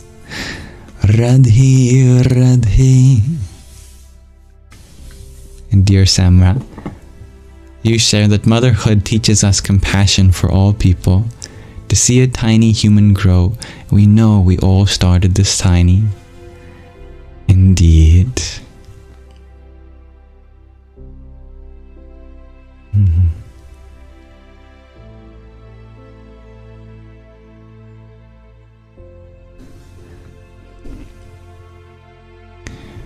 Dear Ricky had asked what the major species of fungi are that are infectious to humans and how we can identify them. That is a question that deserves audience with probably, what is it, a mycologist, someone who studies mushrooms, or some form of biologist, of which I am neither. So I apologize, but we do have some very smart people here. I know that one of our Sangis is very much adept in understanding fungi and mushrooms, and her name is Divinity. Next time she's here, I can ask her that question. But if you practice good hygiene, I don't think you generally have to worry, unless you're constantly surrounded by fungi of different kinds.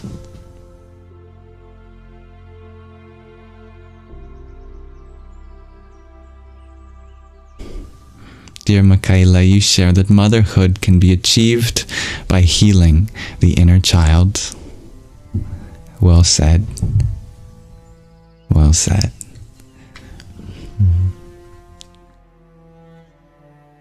Hello, dear Aldo. You share that what I said about nutrients reminded you of the theory behind musical fractals.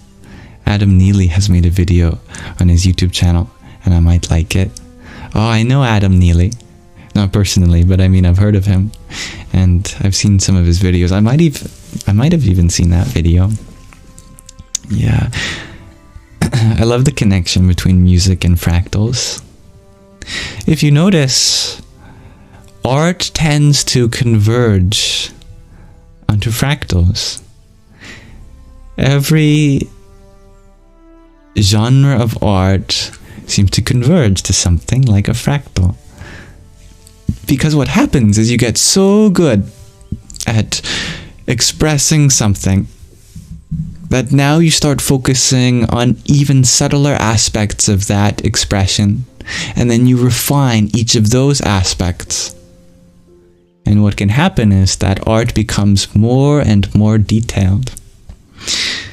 The same thing happens with song, that we start with just one instrument, and then we get some friends, we get a band, and maybe you form an orchestra, and maybe you dive deep into the subtle changes between each note. Your music becomes more detailed and detailed. And so an orchestral piece is like a musical fractal, because it's so detailed, and you'll find big themes expressed over large portions of the song, but also in little pieces too, in so many different ways. You can interpret that.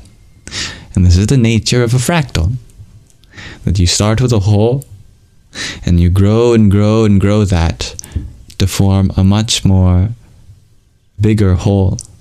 Or you refine it and refine it and refine it to create a much more intricate whole.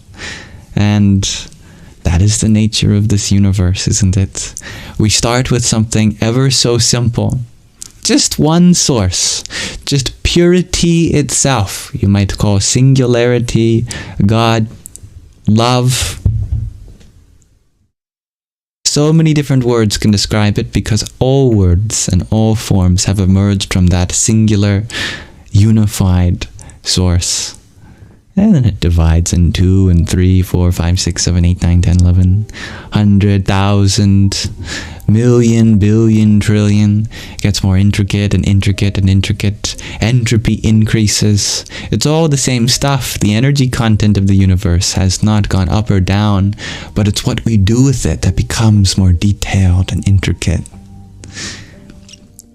So some say the universe is not expanding outwards, but into itself. When we say that long ago the universe was a singularity, it doesn't mean that the universe was really small, but rather really simple, such that there was no left or right or up or down or forward and backwards. It was just all the same. But then into that, things started to become more and more refined. Carved out of that whole, details emerged. And from our perspective, everything becomes expansive, because the relative distance to size of things keeps on increasing. But truly, that singularity has not become bigger or smaller. It is just that everything that has been a part of it forever has imploded into itself and created all of these wonderful forms in relation to each other. That's like the sacred Kailasa temple, which was carved out of a single piece of rock. Took many, many years, many workers carving. This is in the Himalayas. And by the time they were done, they realized something that didn't occur to them before.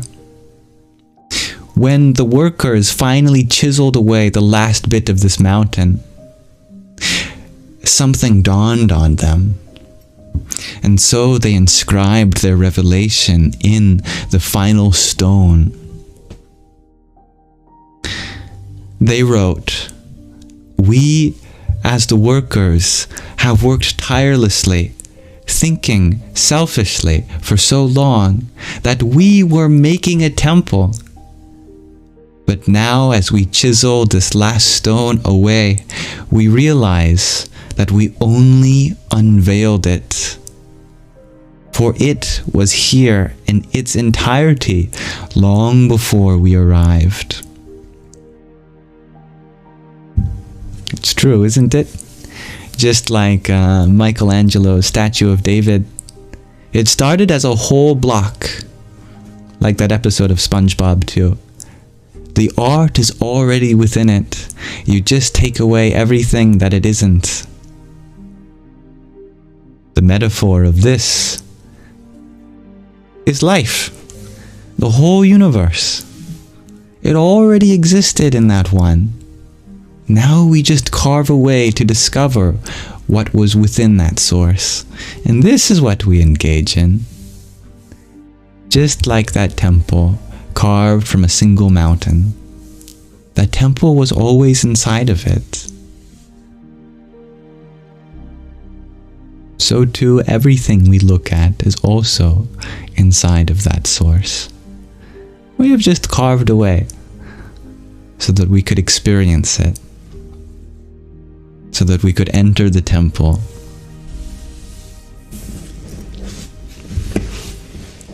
Like Petra in Jordan. Indeed, dear Mirna. That we could enter the temple.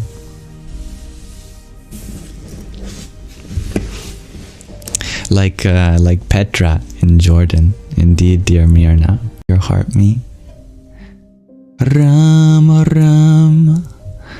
And thank you, Alan, for the heart, me and Rose too. Jai Sita Ram. Dear Orla, namaste. You share, you're chiming in late to say, for motherhood, we learn our duty to one another. We are all each other's responsibility. Well said. Sadhu.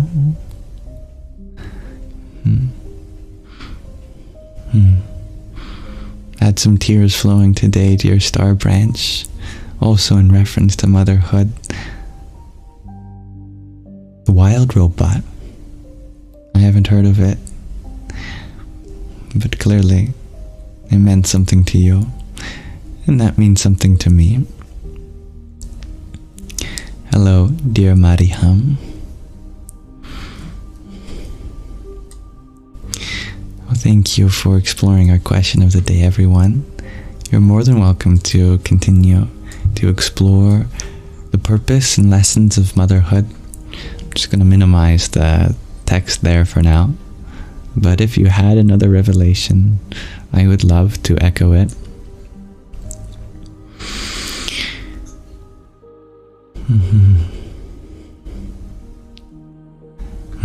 That's a powerful rewording, dear Mirna. You don't learn from motherhood, you experience motherhood. Well said. Dear Attica, you asked your husband the question of the day, and he responded, what beauty and knowledge can form from mistakes?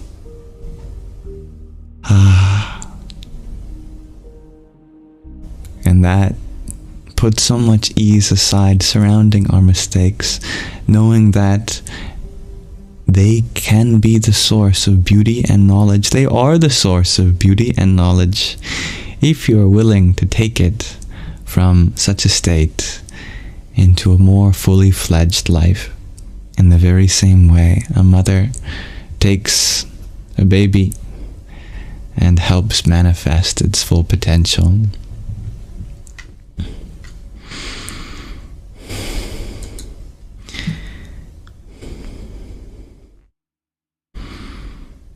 I believe there's a lot of room for honoring the mother.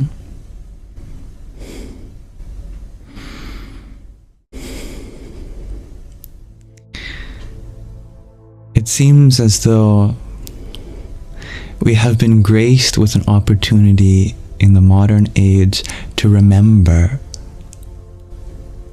that the mother is just as divine as the father. The term father has become synonymous with the divine. We often start our prayers to the divine as, "Oh Father." But that divine is just as much of a mother too. And we can equally start our prayers so, "Oh Mother."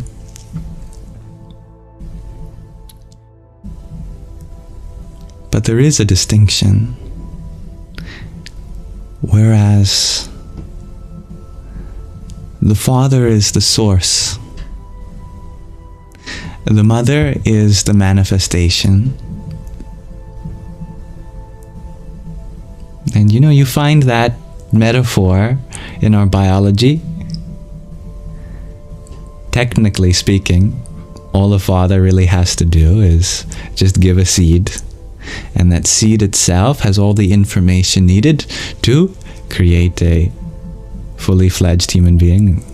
And in nature we find that often is the case, that the father is only around for just a few minutes. But the mother stays around, and she takes that seed, combines it with her own essence, provides a womb for that, and energy and resources and shelter, and it grows and grows and grows, and it becomes part of life. So too we may think of the divine in two ways. One, as that timeless source, which in the beginning inspired everything. But who is the caretaker of that inspiration? Who takes that dream of God and turns it into the reality we see before us in the form of the earth, in the form of nature, in the form of the stars and planets and moons and galaxies? Then that divine takes on another form, that of the Mother. Such is why we call her Mother Earth, Mother Nature, Mother Universe. And ideally, a child should be raised with the love of both mother and father. And so we should honor the love that we get from father as well as from mother.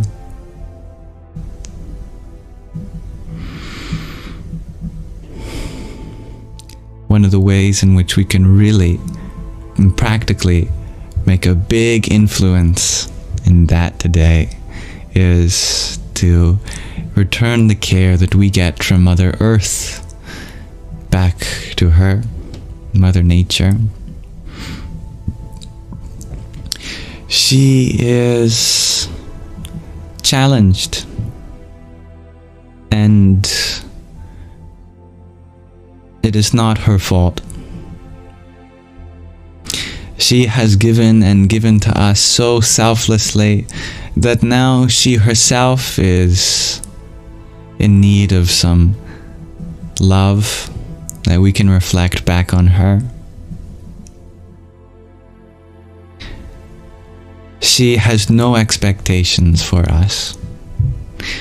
She is so selfless, like a giving tree, that if we want to chop her down, she is not going to pull her branches down and pick you up and snap you like a twig. Now, she may raise her voice at us. She may make us tremble in her earthquakes and cracks of lightning. But she always loves us. And deep down, there is hope for us to make use of the investment that she has given us. What is that investment? Our bodies, our world, everything around us has come from her. And it will return to her one day. The question is, will we return our bodies to her with grace, such that we make the world a better place with it?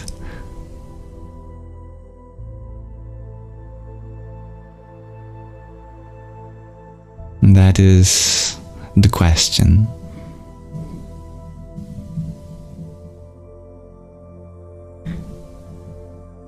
Thank you, dear Amy, for the heart me that you sent. Om Namo Bhagavate Vasudevaya.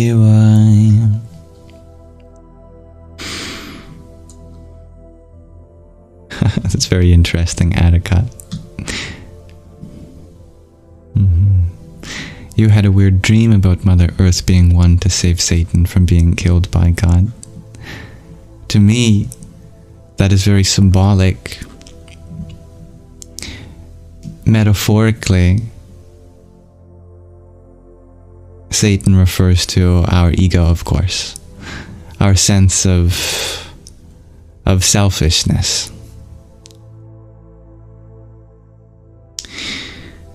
We might prematurely come to the conclusion that the selfishness is something that must die along with the ego. And so through spiritual practice, God, like spirit, may seek to destroy the ego. But that's where the mother comes in and says, ego is our child. Just because our child is going through some difficulties does not mean that it deserves to be taken from this life. The mother says, "Oh Lord, please, just allow this little one to grow, and in time, what we call as ego will be more and more loving and inclusive. It is not the enemy which you think it is, but rather just a naive child, and it has yet to grow up.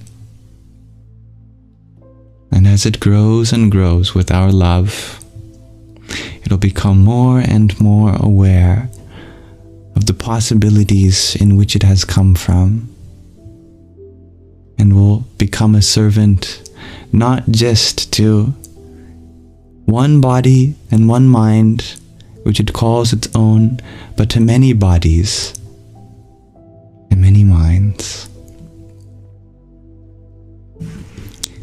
That is what I think of when I hear your dream.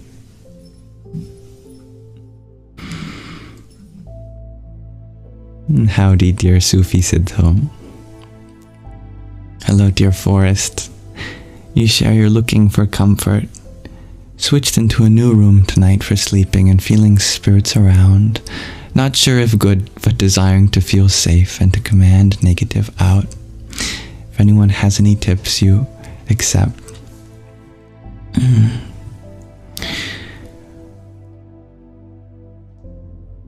Do you know why haunted houses are always so big?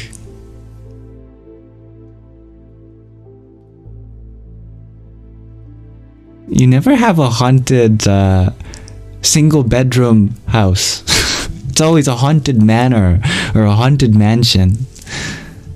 That haunted big house on the mountaintop, you know? It's never a haunted little thing. Why?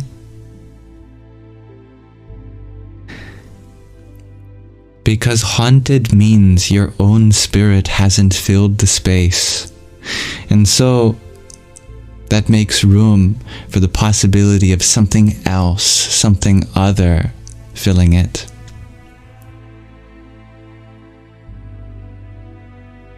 You got it. It's very hard to live in a place where your consciousness isn't filling the whole space. Not without fearing of what else could be there. You occupy that space. You fill it with love. Decorate every corner with something that means something to you. And then everything becomes an expression of your spirit.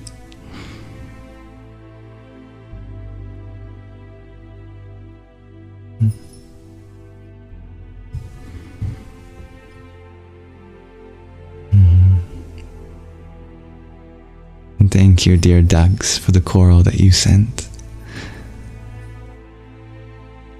Om Bhur Swaha Tatsavitorvarenyam Bhargo Devasya Dhimahi Dhiyo Yonah Prachodayat. The simplest thing you can do is get yourself some light, fairy lights even. Light a candle and remember to put it out.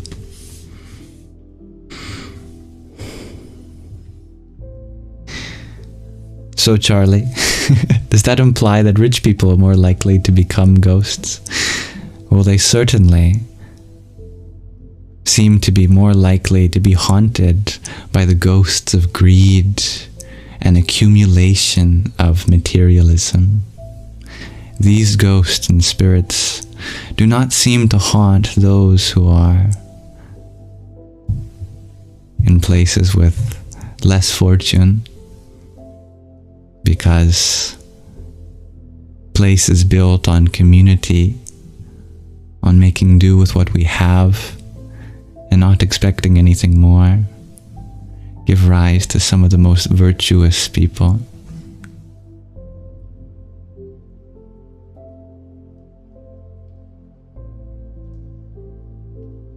That is why Jesus said that the poor are blessed,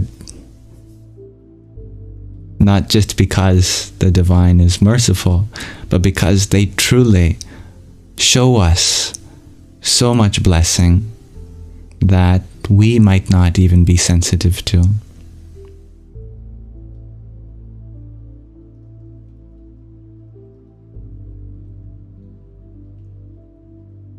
Yes, dear Lala Michelle, do share your question.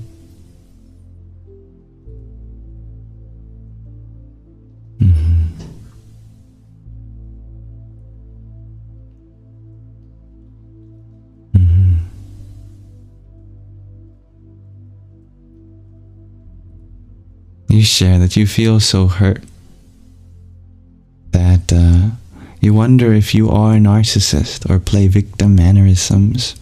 You're broken and someone says the most awful things to make you feel like they are pushing you to do it. Are you a narcissist, you ask? Well, you know, that's one of the least narcissistic questions you could ask. Isn't it so? I think that's one of the greatest assurances for not being one, is being concerned that you could be. If you are genuinely concerned if you are a source of kindness and love or not, then that tells me that you have a lot of kindness and love within you. If someone else is making you question that, sounds like there could be something that they're going through individually that is unnecessarily being given to you in the form of, take this, you deal with it for me, you carry these labels so I don't have to, and it's not your duty. If someone is struggling with something themselves, we can help them with it, but we can't create the change themselves. As long as you are aware of the fact that we do have the capacity to hurt or be kind, and that awareness is often enough to do the kind thing. It's those who may not be so aware that there is another option available that we have to worry about. I do not worry about you. But yes, we often can feel like we are a victim of life circumstances, and that's something that happens due to trauma and is psychologically completely understandable and perhaps normal for most people. But it's also very normal to learn how to change our behavior and mannerisms to reflect a more solidified identity as we heal and understand that it is up to us to make use of the life that we have been given. Even if there have been incredibly challenging and scary moments, even there we must find faith that something about that has created a possibility now. Are we more empathetic? Are we more understanding of the highs and lows of life? Do we recognize the value of honesty, of self-respect more? So many beautiful things can come from very ugly things. And that is a power that we have. So I wish you well with that.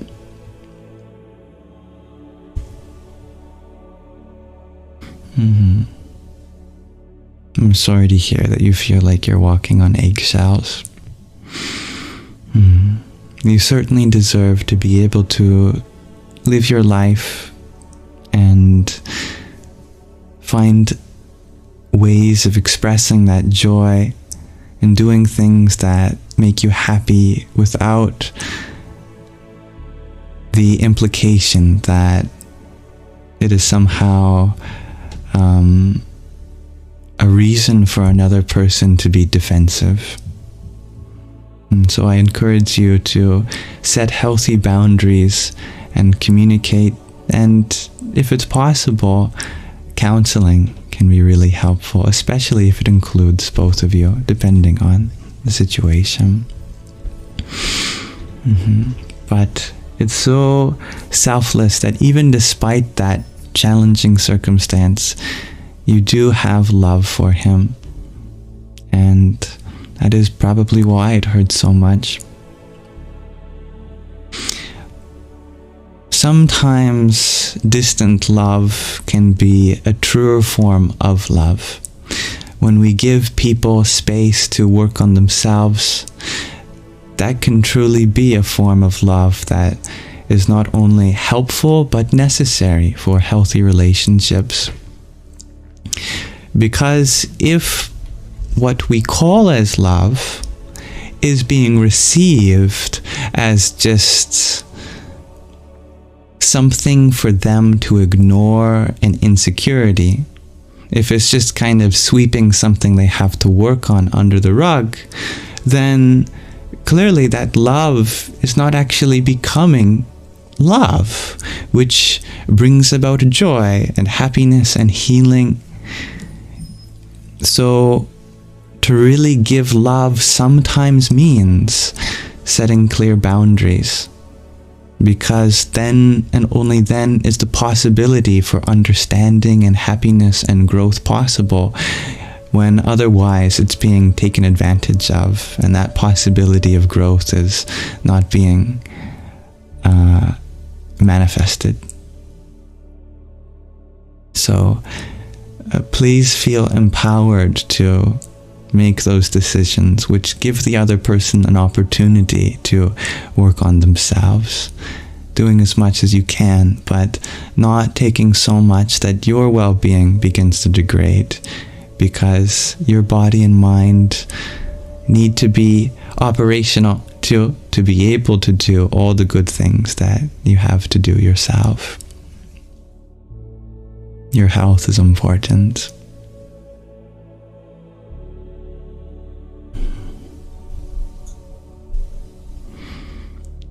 Dear Forest, you ask, do I have a symbol of protection I would recommend, as you're still feeling tingles for your first sleep here?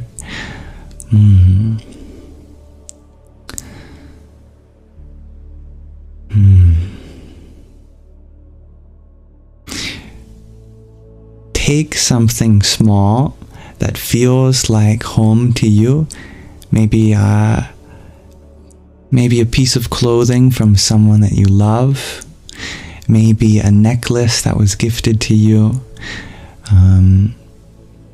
maybe even a poem, and put it under your pillow. Take something that makes you feel comfortable and sleep on that. Now, of course, if you're the princess and the pea, it doesn't have to be directly under your head. And you can choose something that's not going to disturb you from sleeping in another way. I wouldn't recommend putting an entire jewelry box under your pillow, for example. Dear Cat's Life, you ask about the word Sangha. That is a word that means community. A community with the intention of uplifting each other, confiding in each other's experiences, and sharing positive joy. That's a redundancy, isn't it? Positive joy? Positivity should be joyful, and joyful should be positive. Positivity and joy.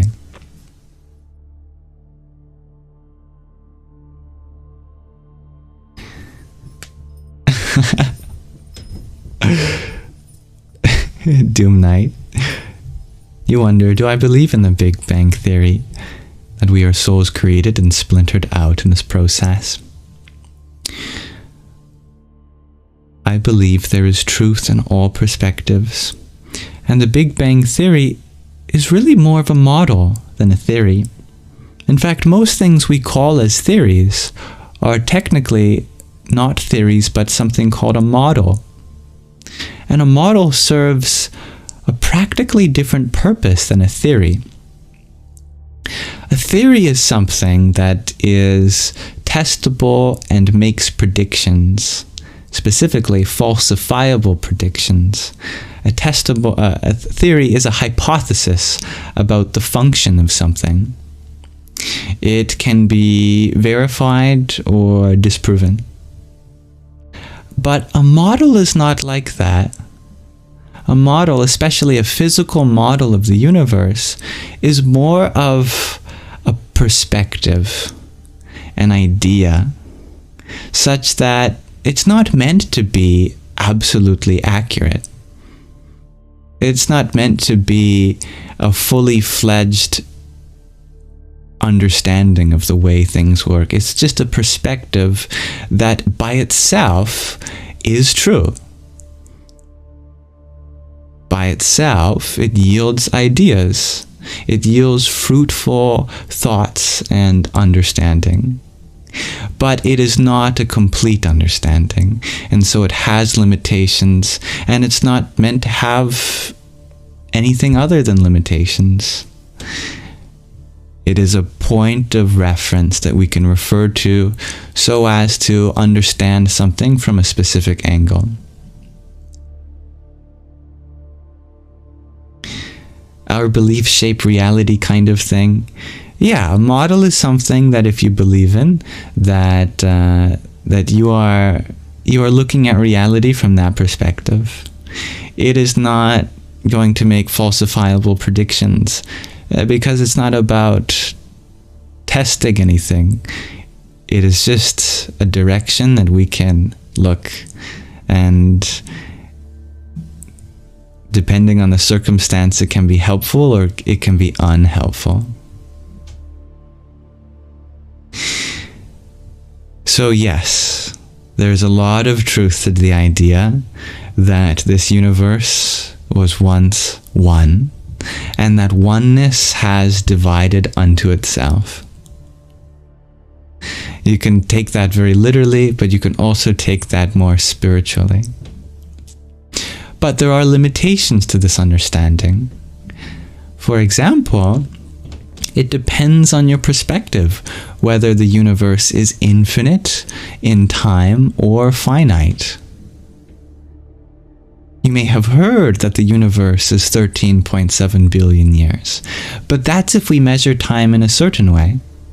There are other ways of measuring time because it gets very complicated the further we go back in time, especially since scientists now understand that at one point our universe was all one.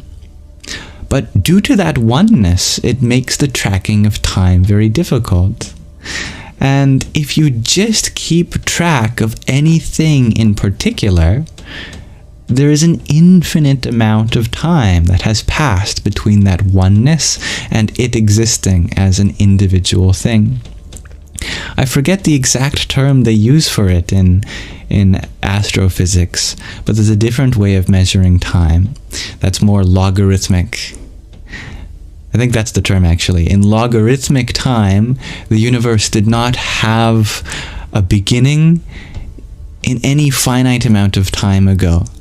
There is an idea of a beginning, but that beginning was a limit of infinite past. Now, if that's hard to comprehend, it's because it is hard to comprehend. You could say that beginningness is more symbolic than literal. That metaphorically there was a beginning. Now, what does it mean to have a metaphorical beginning? It means that whenever there are beginnings, it should mimic that. That it is an archetypal beginning that we find all around us. From everything from the formation of stars, black holes, particles popping into existence, to even the stories of our lives from birth to death, that metaphorical beginning is a reflection of all beginnings. That source need not be localized to any particular moment in time, but exists always. You know, how you could equally say that if time is not a concept, then any event in particular either happened infinitely far ago in time, or you could say it's always happening. I think I could choose a little better words. Let me try that again. If you say, for example, that time does not affect one's soul, then you could say that soul is ageless, that it had no beginning, that its beginning was infinitely long ago, or you could say that it begins anew in each moment. That there are different interpretations to beginningness when it comes to something that time does not touch.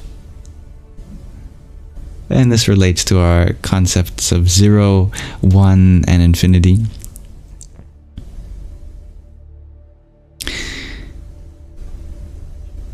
So, one's understanding of the beginning of the universe can vary very much depending on the interpretation to which you apply this word beginning in reference to the universe.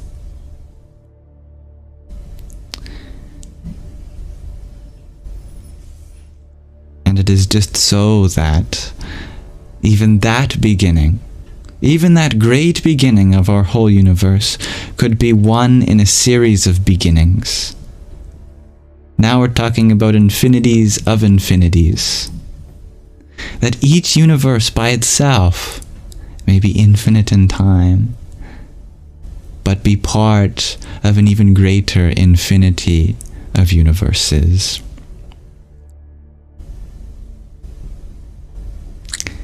And these are the thoughts that really stop the mind.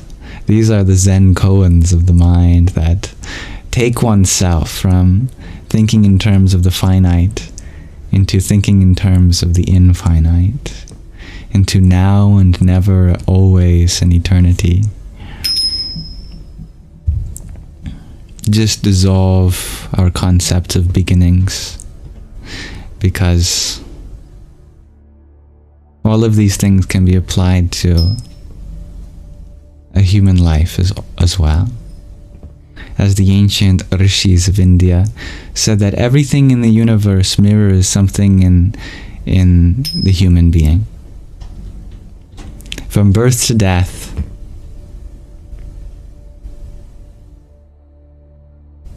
beginning and end, every function of our being seems to mirror something in our universe too.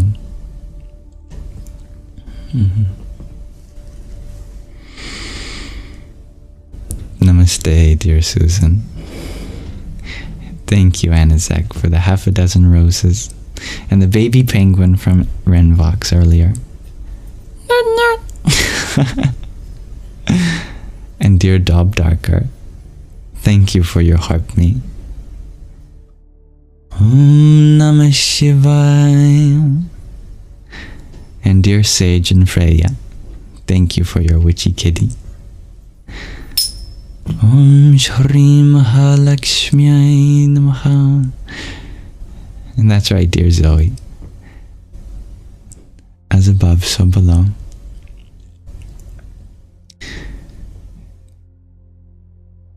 Lekonen, you had asked, do I believe in Santa or the Tooth Fairy as a child, and how long? Up to the present. I never stopped believing. Now, there was a moment where I realized that it was my parents that put the gifts under my tree, or the teeth from under my pillow. And I thought, aha, the tooth fairy, Santa, does not exist. And as I got a little older, then I realized something even deeper. Actually, it was my mistake to assume that the tooth fairy or Santa was anything different than the magic that my parents created for me, that they are very much alive in that essence they provided for me itself. So I still believe in that.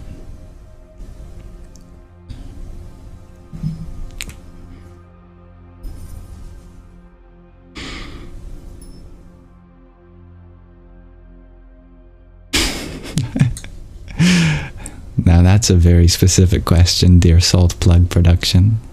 Any insight on the 3 to 4 concentric rings out of the 7? Well, you'll have to tell me of the nature of this concentricity, as this is a reference. I am not sure you are alluding to what you are alluding to.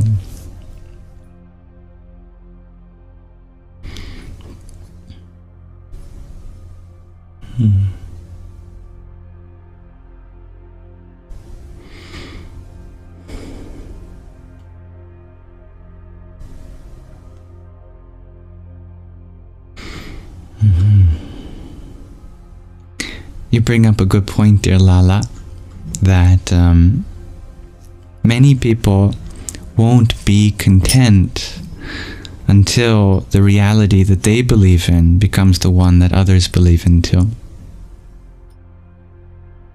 And this is unfortunate. That it would be lovely to live in a world where everyone was allowed to believe in what they wanted to freely, without anyone else saying otherwise. But the irony of that is that the longer that we believe in that, then we're doing the very same thing, because there's still a lack of acceptance for the place that other people are at in their beliefs. So there must be some balance where we find a way to allow everyone to believe in what they believe in, but also encourage connection between our beliefs and continue to learn how to make those connections in healthy ways.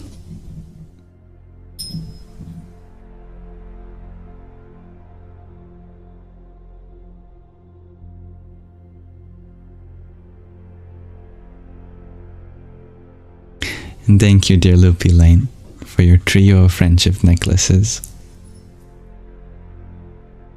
Kring Kalikaye Namaha. There will always be people that disagree with us.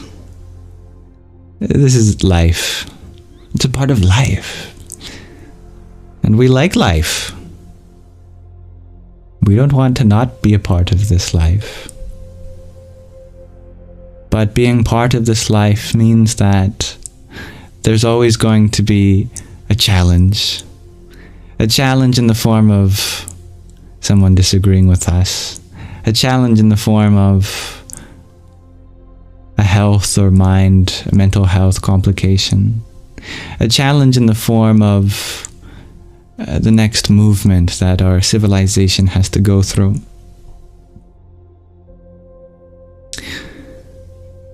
If we're waiting for the time for the challenges to end, for our happiness to begin, then we'll never be happy.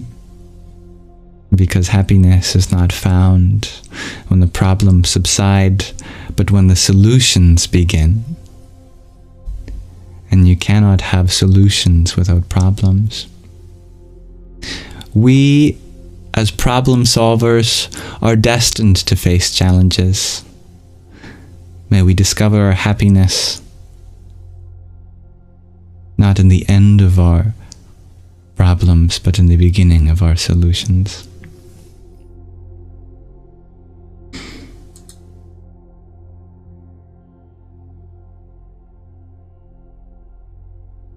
And thank you, dear Hybrid Jen, for the perfume you sent. Om Namah Shakti Shivaya. Yes, I like that, dear Donsuela. I am the trifecta. I am Mother, Santa, and Tooth Fairy, and what a gift that is.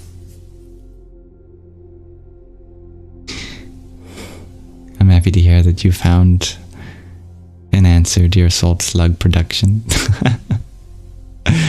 Dear Bradley, you ask, who were or are my gurus?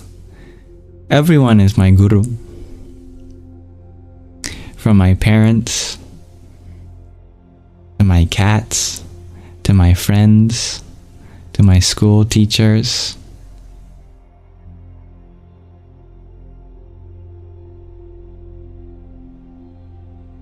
The people in stories are my gurus, and the great spiritual beings that have come before us are my gurus.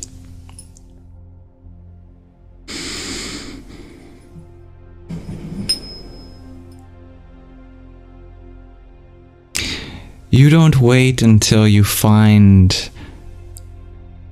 a good teacher to begin to learn. Now, become a good student, and you'll begin to learn wherever you go.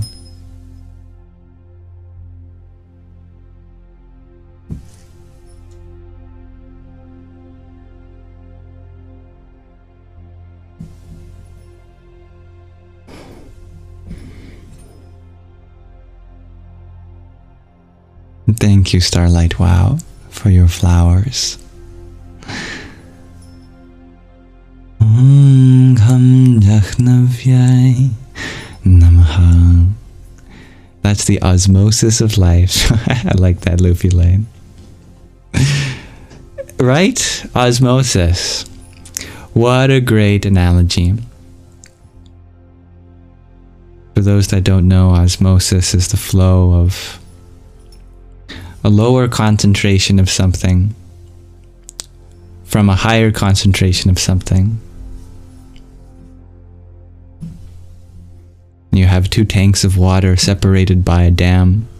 One water is salty, the other is not salty. You lift the dam. Do you think the salt is just going to stay in the salty side? And the non-salty side is not going to stay.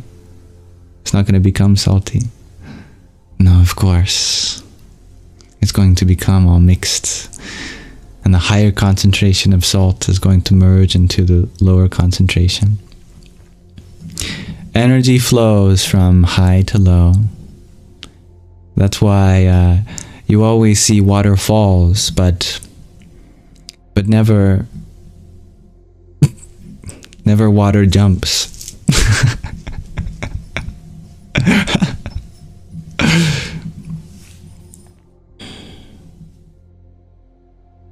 So too, how can we possibly become smarter, wiser, kinder? By making ourselves feeling more and more spacious to contain it. And that is the essence of humility, isn't it?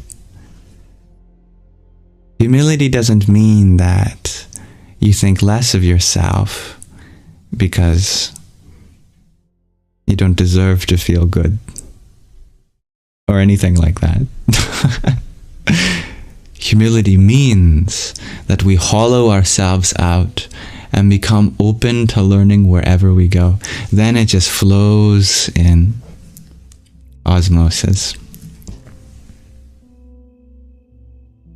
The truth is that we're surrounded by divine wisdom wherever we go, in everything.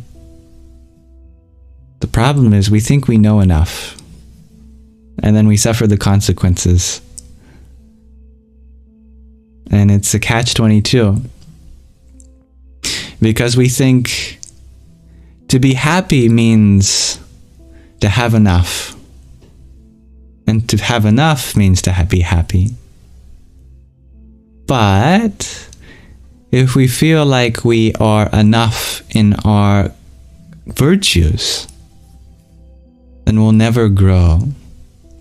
And it is in the growth that we become spiritually happy. In the world, joy comes from having enough. In spirit, joy comes from never having enough. Never having enough wisdom. Never having enough kindness. Never having enough compassion. Because that means we can always grow in our kindness, in our compassion, in our wisdom.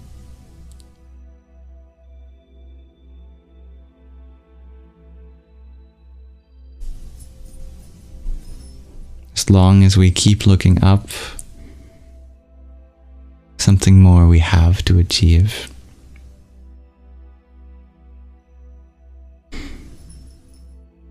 Thank you, dear CDJA, for the rosa that you sent.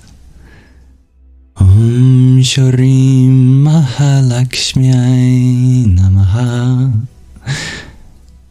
And dear Hybrid Jen, thank you for your quintet of roses. Om Ham Jum Saha Om Bhur Bhuva Swaha Om Triambakam Yajamahe Sugandhim Pushti Vardhanam Urvarukamiva Bandhanan Mrityor Mukshiyamamritat Om Swaha Bhuvaha Bhuhu Om Saha Jum Ham Om. Thank you, dear Anisak, for the baby ghost. Radhe Radhe. And dear Samra, thank you for your Day of the Dead. Om Kring Kalikaye Namaha. Remember that no gifts are ever expected, and that I appreciate your presence no matter what, though they are deeply respected. Dear Jacob, you share that you got out of a tough breakup of 2 years. Any advice to feel better? I'm going to tell you probably the opposite of what you expect. Be sad. It sounds counterintuitive, but truly, a breakup is a sad thing. And there's beauty in that sadness. There's meaning in that sadness. And there's healing in that sadness. If your heart is feeling that grief, that itself is the process of moving on. You don't have to be any other way than the way you're feeling right now. And the paradox is that the more you allow yourself to be sad, the happier you feel. How could that be? Wouldn't that increase your sadness? It increases the expression of sadness, but through authentic expression, we become happy. Know that happiness is not something that remains only when other emotions have gone. If you become perceptive to it, happiness will be there while you're sad too. So you can confidently say that at this moment I am sad and I am happy. But that moment cannot come if we feel like we're not allowed to be sad, that we should be something else. Grief is the heart's way of reallocating its resources because we've dedicated so much love. Not all of it had been given. Even if it was a relationship where you experienced a lot of pain, your heart still carries lots of love for them. And grief is that process of honoring all the love which we cannot give in the form that was intended originally.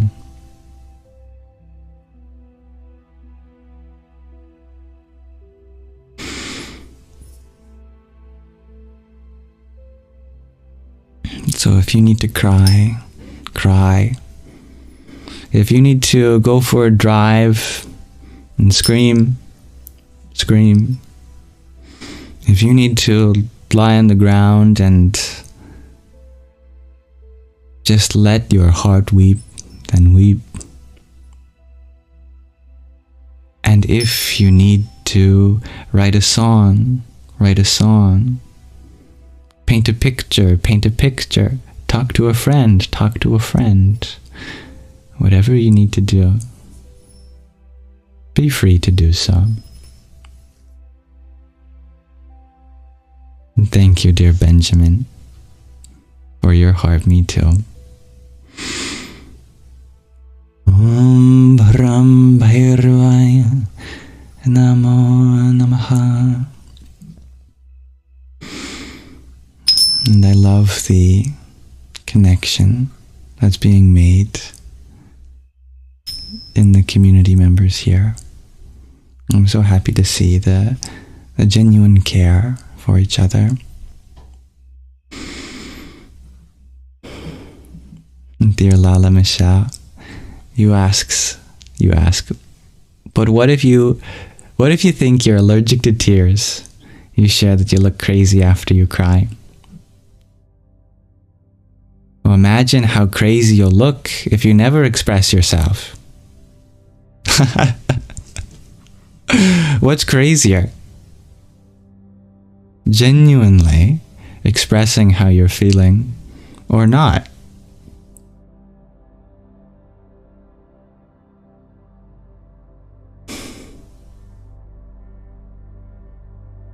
If you let all of those feelings be bottled up and repressed and suppressed, you'll definitely go crazy.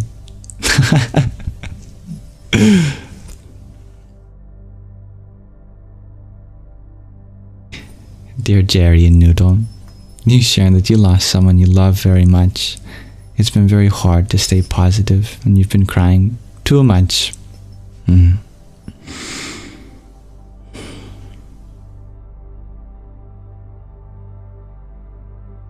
What you go through is a profound and beautiful thing.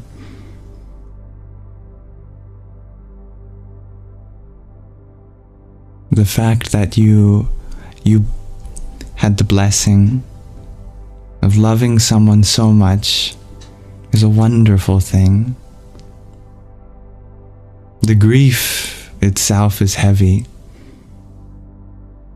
but it too is an expression of the relationship. Losing someone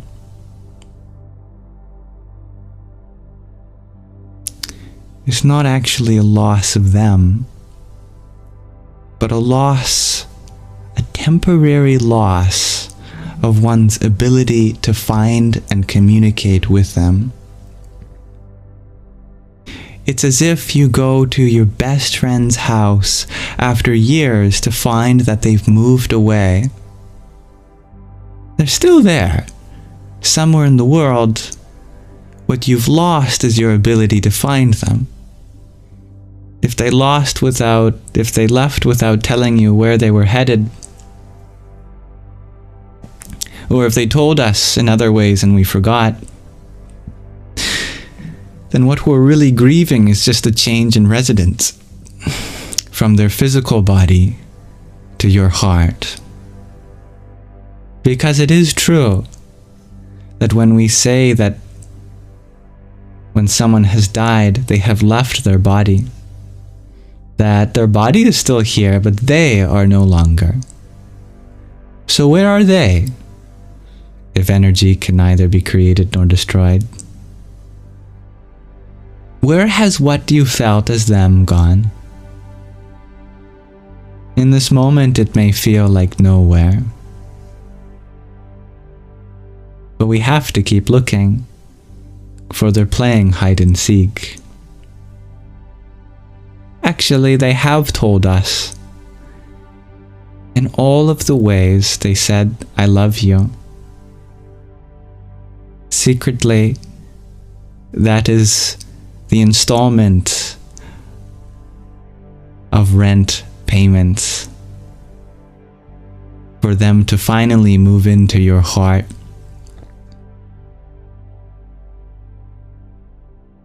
The currency of embodiment is love. And when the tenure of their body has ran out, they must find a new body. Well, maybe that body isn't so physical as it is a part of your body that we call the heart. And that if you look deeply inside that, you will feel that you have found them again. And not just a memory, not just an imprint, but truly their spirit alive and well.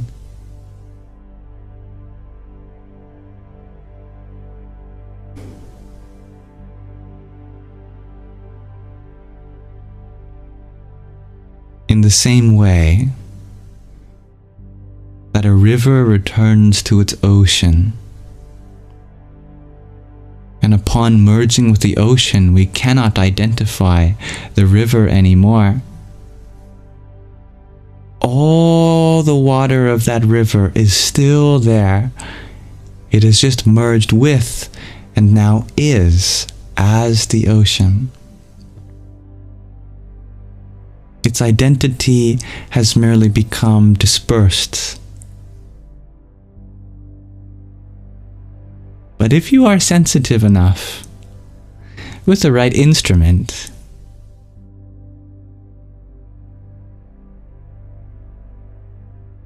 you are able to discover the river in the ocean, and the ocean in the river.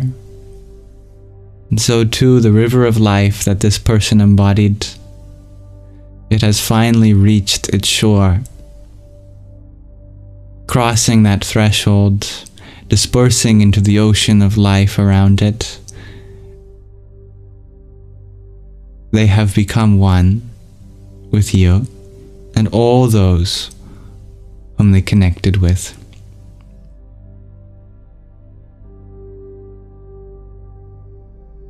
But there will be tears, even if this point becomes immortalized in your heart.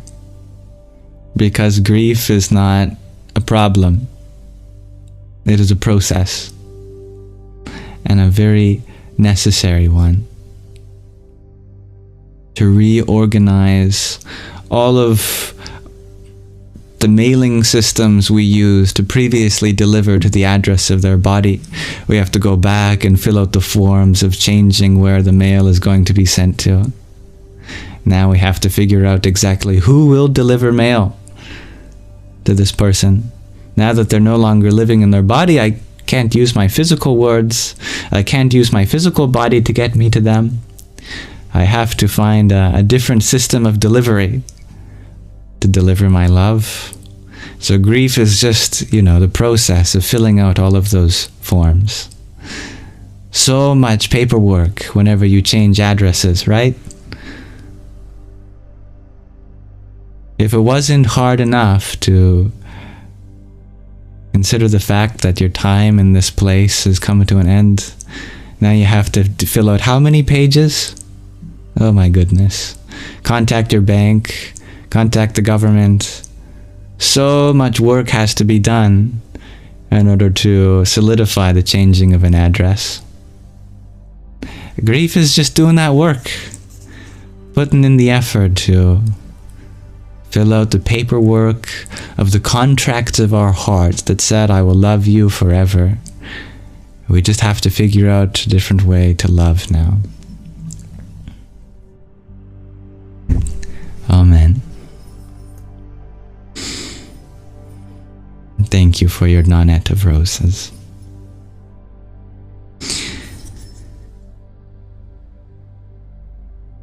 Jaya Satchitanandam.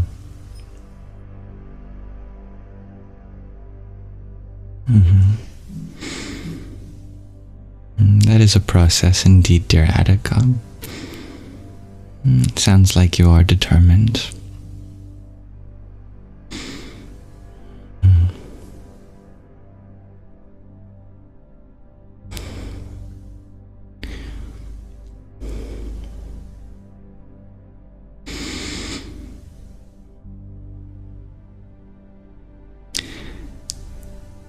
And Hybrid Jen, thank you for the 10 pumpkins that you sent earlier.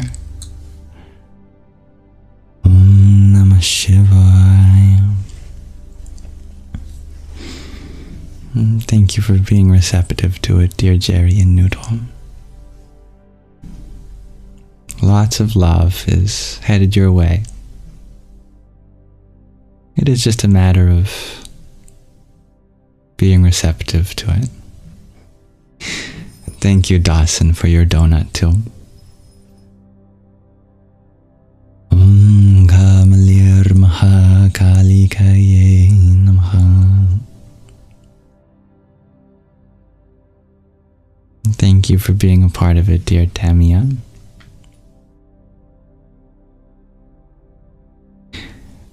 I would like to transition to our final part of our Sangha, called Nididhyāsana, to integrate everything that we've been exploring so far.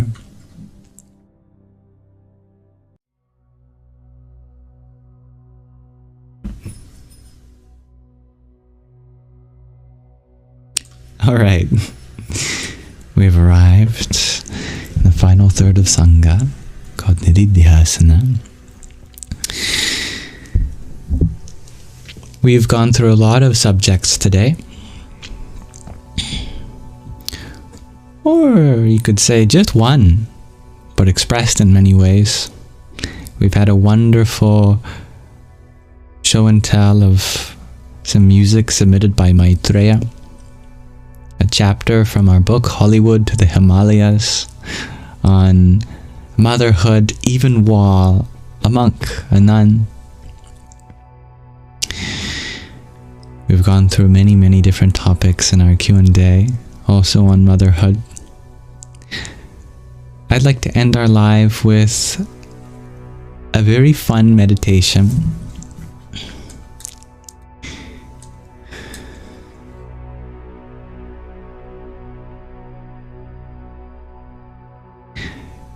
Tonight I'd like to watch a video that was recommended by one of our Sangis, dear Gregorji. He recommended we watch this animated video with Alan Watts narrating it. Or you could say that it was Alan Watts speaking, but an animator then made animations over it. This is called Stop Talking to Yourself. And if you'll give me just a moment to set it up, I'll turn down the background music so we can hear and watch this fully. And unfortunately, I accidentally closed it because I'm a goofball earlier, and so I'll need to take just a few seconds to open up the video that I closed earlier. There it is. Now it's amazing. It is amazing, but sorry, Alan Watts, you'll have to wait just another moment. They can't see you yet. Here we are. Let's begin. Now it's amazing what doesn't exist in the real world. For example, in the real world, there aren't any things. Nothing? Nor are there any events. That doesn't mean to say that the real world is a perfectly featureless blank. It means that it is a marvelous system of wiggles. Wiggles. In which we descry things and events in the same way as we would project images on a Rorschach blot, or pick out particular groups of stars in the sky and call them constellations, as if they were separate groups of stars. Well, they're groups of stars in the mind's eye, in our system of concepts. They are not out there as constellations already grouped in the sky. So in the same way, the difference between myself and all the rest of the universe is nothing more than an idea. It is not a real difference. And meditation is the way in which we come to feel our basic inseparability from the whole universe. And what that requires is that we shut up. That is to say, that we become interiorly silent and cease from the interminable chatter that goes on inside our skulls. Because you see, most of us think compulsively all the time. That is to say, we talk to ourselves. And I remember when I was a boy, we had a common saying, talking to yourself is the first sign of madness. Now, obviously, if I talk all the time, I don't hear what anyone else has to say.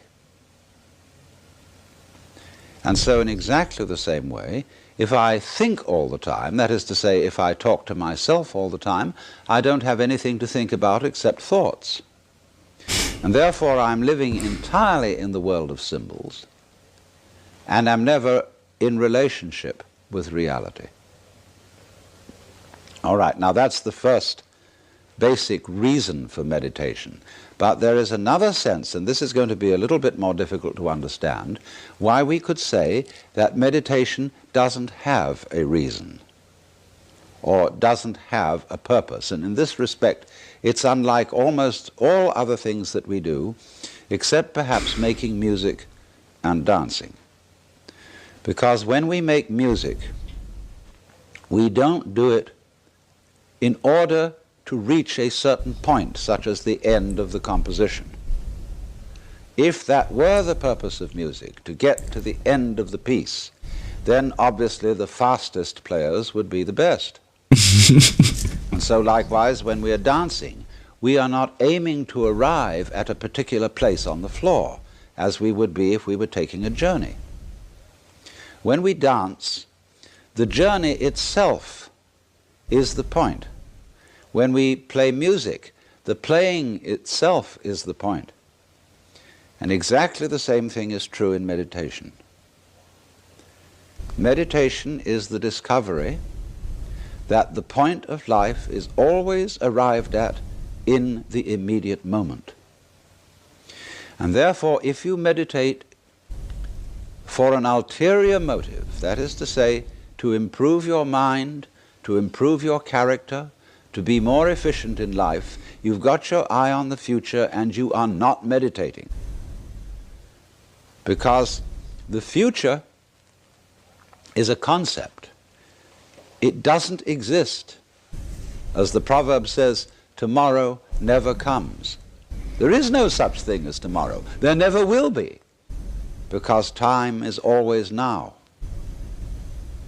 And that's one of the things we discover when we stop talking to ourselves and stop thinking. We find there is only a present, only an eternal now. So it's funny then, isn't it, that one meditates for no reason at all, except we could say for the enjoyment of it. And here I would interpose the essential principle that meditation is supposed to be fun. It's not something you do as a grim duty. The trouble with religion as we know it is that it is so mixed up with grim duties. We do it because it's good for you. It's a kind of self-punishment. Well, meditation, when correctly done, has nothing to do with all that. It's a kind of digging the present. It's a kind of grooving with the eternal now.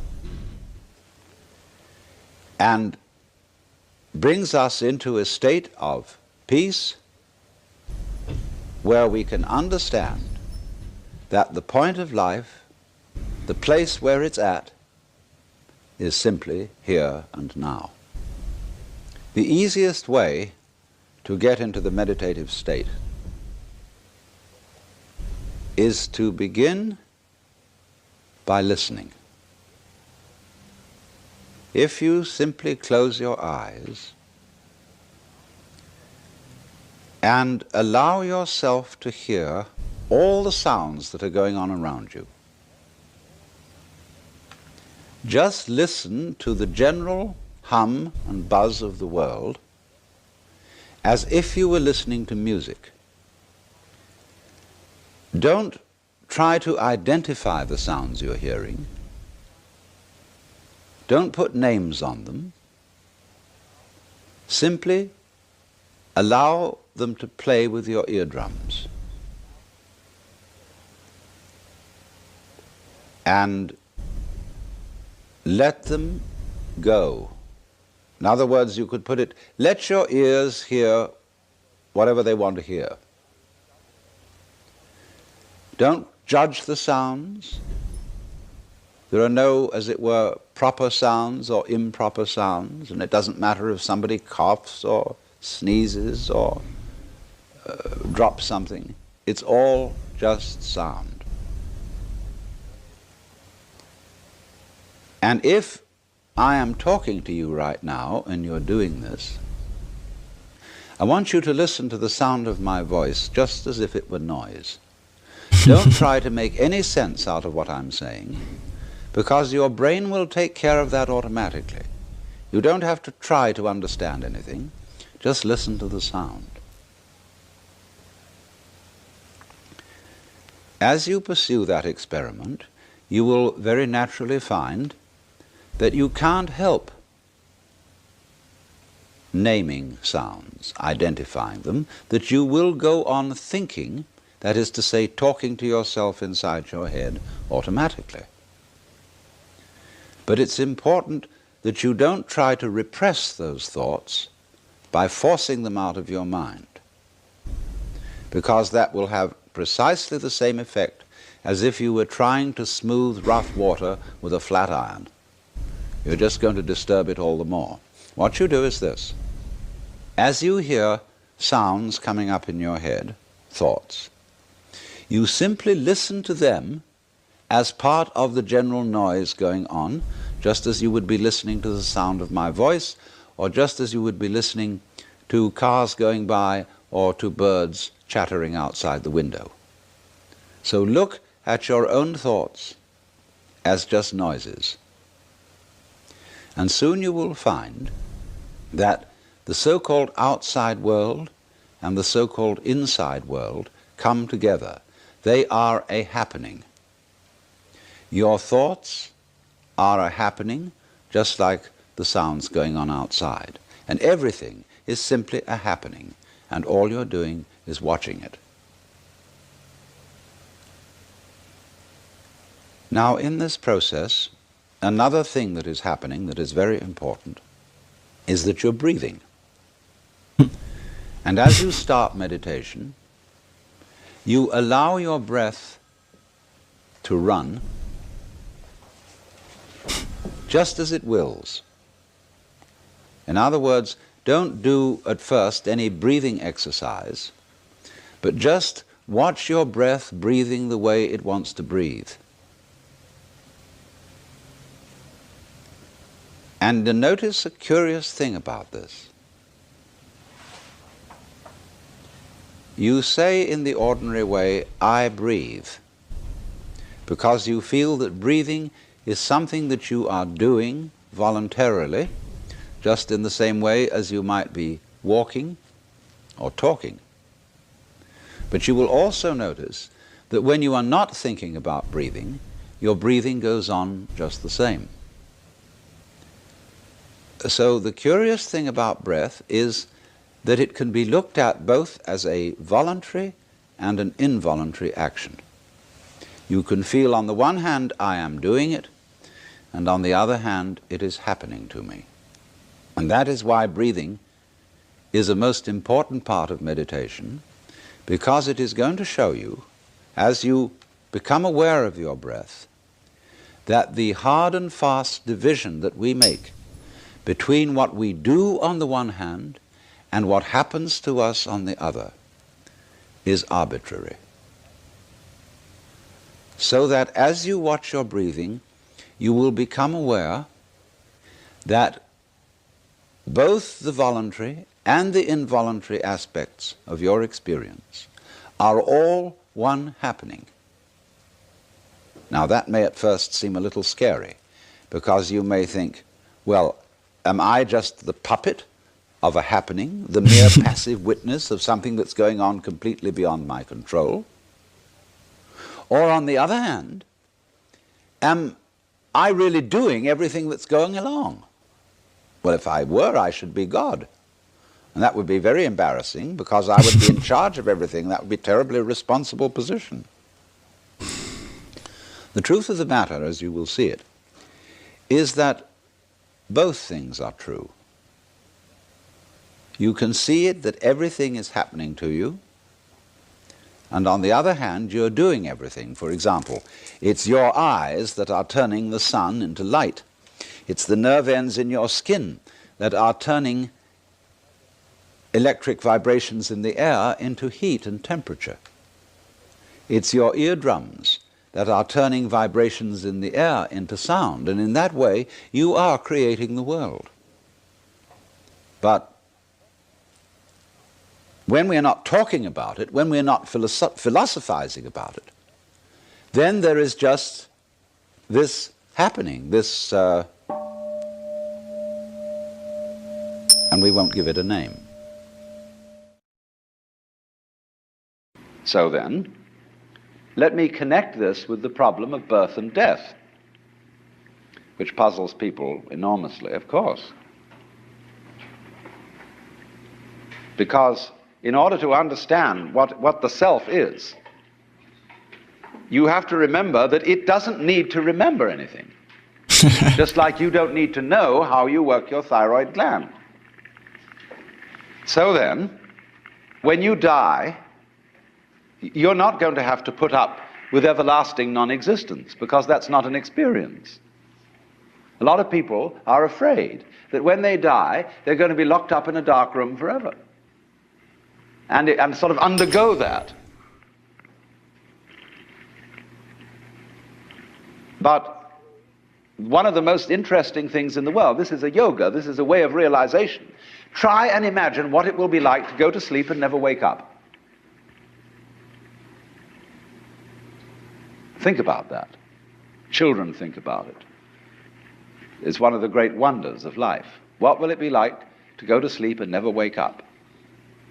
And if you think long enough about that, something will happen to you. You will find out, among other things, that it'll pose the next question to you: what was it like to wake up after having never gone to sleep? That was when you were born. You see, you can't have an experience of nothing. Nature abhors a vacuum. So after you're dead, the only thing that can happen is the same experience, or the same sort of experience, as when you were born.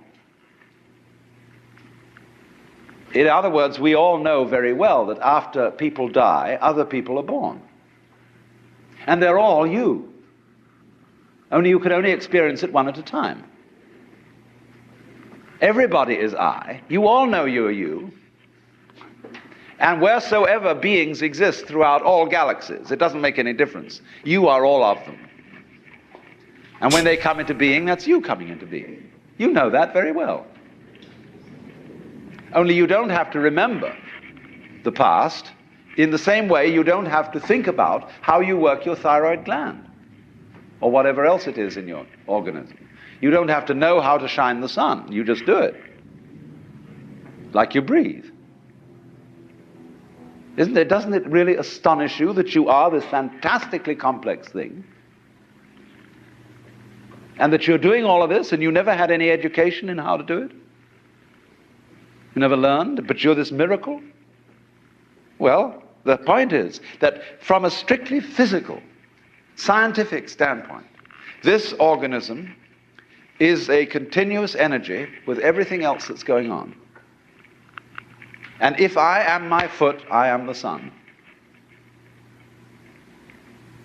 Only we've got this little partial view, we've got the idea that no, I'm just something in this body, the ego. That's a joke. The ego is nothing other than the focus of conscious attention. It's like a radar on a ship. The radar on a ship is a troubleshooter. Is there anything in the way? And conscious attention is a designed function of the brain to scan the environment, like a radar does, and note for any trouble-making changes. But if you identify yourself with your troubleshooter, then naturally you define yourself as being in a perpetual state of anxiety. And the moment we cease to identify with the ego and become aware that we are the whole organism, you realize as the first thing how harmonious it all is. Because your organism is a miracle of harmony. All this thing functioning together. Even those corpuscles and creatures that are fighting each other in the bloodstream and eating each other up. If they weren't doing that, you wouldn't be healthy. So what is discord at one level of your being is harmony at a higher level. And you begin to realize that, and you begin to be aware too that the discords of your life and the discords of people's life, which are a fight at one level, at a higher level of the universe, are healthy and harmonious. And you suddenly realize that everything that you are and do is at that level as magnificent and as free of any blemish as the patterns in waves, the markings in marble, the way a cat moves, and that this world is really okay and can't be anything else, because otherwise it couldn't exist. But the reality underneath physical existence, or which really is physical existence, because in my philosophy there's no difference between the physical and the spiritual. These are absolutely out-of-date categories. It's all process. It isn't stuff on the one hand and form on the other. It is pattern. Life is pattern. It is a dance of energy. So I will never invoke spooky knowledge. That is to say that I've had a private revelation or that I have sensory vibrations going on a plane which you don't have. Everything is standing right out in the open. And it's just a question of how you look at it. So you do discover, when you realize this, the most extraordinary thing to me that I never cease to be flabbergasted at whenever it happens to me. I hope you got some value from this video, and if you did, the only thing that I ask is that you subscribe. Thanks, and I'll see you in the next one. That's all he asks for. Well, what is this challenge? It's called Generate Wealth. Well, this channel is doing more than just generating material wealth, it seems, but spiritual wealth of wisdom, and we can be grateful for that. So, thank you, dear Greg RG, for recommending that we watch that video. Very insightful indeed, and I'm grateful to have had that as our meditation tonight. So, the conclusion is to stop talking to yourself. Which, in one sense, just means making room for the fact that there isn't just a little happening here that we call ourself, that we are so concerned with, but a happening greater than our own limited imagination. And all of that, we can equally feel resonance in the form of self-expression, even if it's not something we can call our body or our mind.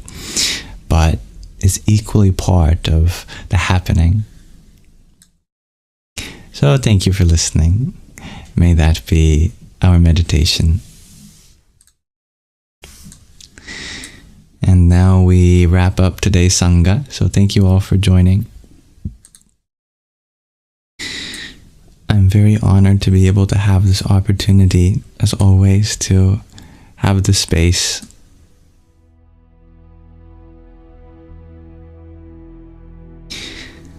Thank you for being a part of it.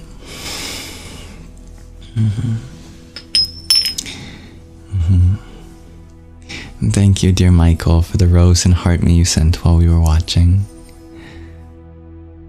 Om Bharam Bhairavaya Namo Namaha. Dear Michelle, I appreciate you have a book that you want me to read, and you're even interested in sending me, that I will love. Thank you. I very much appreciate that. And if it's something that you've gotten a lot of insight from, then it makes me so happy to know that such a book exists, and that someone like you, who's so capable of sharing insight, exists too. There is a bit of a lineup for the books that we have to read in our Sangha. After we read our book, Hollywood to the Himalayas, we'll be reading a book called Moksha. And there's some other on that list that I don't remember the titles of, so it might be a while until we have room for the next reading. Nonetheless, if there's any insights that you've had that you wanted to share with us, you're welcome to do so at any time. And again, I appreciate so dearly your offer alone, as that means the world to me. So, thank you.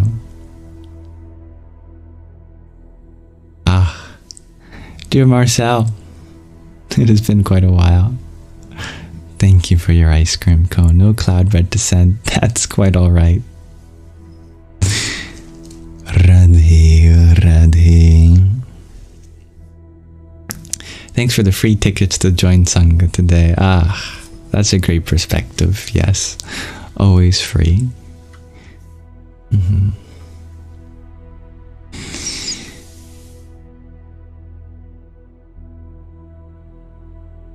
I'm just so happy. What a lovely group of beings you all are. It is a blessing to know that there are people like yourself in this world, which we are all a part of.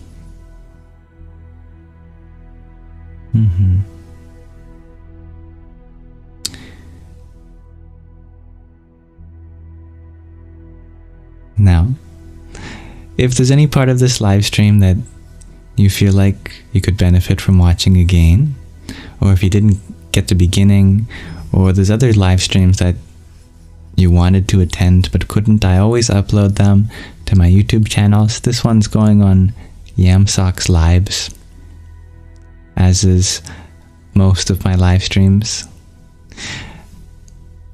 I've made it so that each video now has a unique thumbnail and title and description, so I feel like it's a very lively channel. And in the chapter system, YouTube has a chapter system that divides the contents of the video. I've segmented it down to each minute that a change in subject matter happens, so you can explore through the live stream without being blind to what part you'll see. There's a little title next to each timestamp that tells you about the part of that live stream. Dozens and dozens of chapters per live. And to make it even more accessible for you, if you wanted to listen to the readings or participate in the meditations or see each other's show and tells, I've clipped those videos as well and given them unique playlists too. all of that is my offer for you. I don't monetize my videos, so you don't have to worry about any ads in your way. So if that's something that you feel you would benefit from, do check it out. That's some food to know, shares dear Mirna. Even better than it being good to know.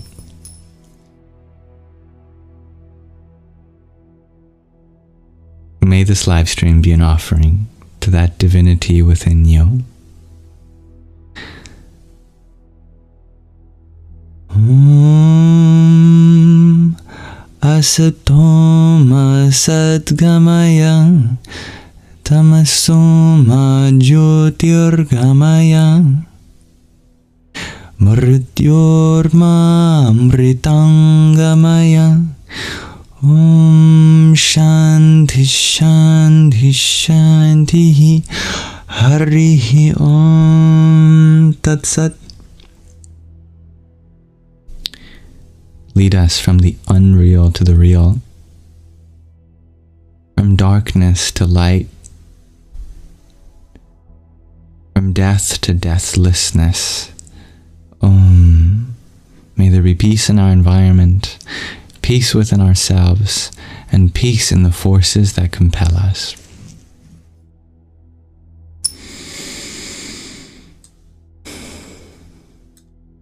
And thank you, dear Jacob, for the 30 roses that you sent to him. Shalomi homie. And your additional rose. Om Kring Kali Kaye Namaha. Much love to you. Much love to everyone here. If there's something I couldn't attend to in this space, do know that my inboxes on other platforms are always open. Namely Instagram, Telegram, WhatsApp, email. I try to go through them once a day. Is it my birthday? No, it's your birthday. When I was really young, I thought happy birthday meant I love you, so I'd say happy birthday to everyone. So, happy birthday. It's beautiful, dear Marianne. Now, I am departing, but I am grateful for the time that we've had together today. I hope to return tomorrow with renewed spirit and ability to reflect on everything that I have to improve on, to be able to make the space an even more welcoming and inclusive one in the next. Thank you all for being here and for being yourselves. May you have a wonderful rest of your night, your evening, your afternoon, your morning, whatever time it is for you. Thank you, dear Jacob, for another rose. Jai Sita Ram. And inevitable, thank you for your trio of roses. Hare Krishna. May you all have a wonderful rest of your present moment. And thank you, Jacob, for another rose. In addition, Om Shanti Shanti Shanti. Namaskaram.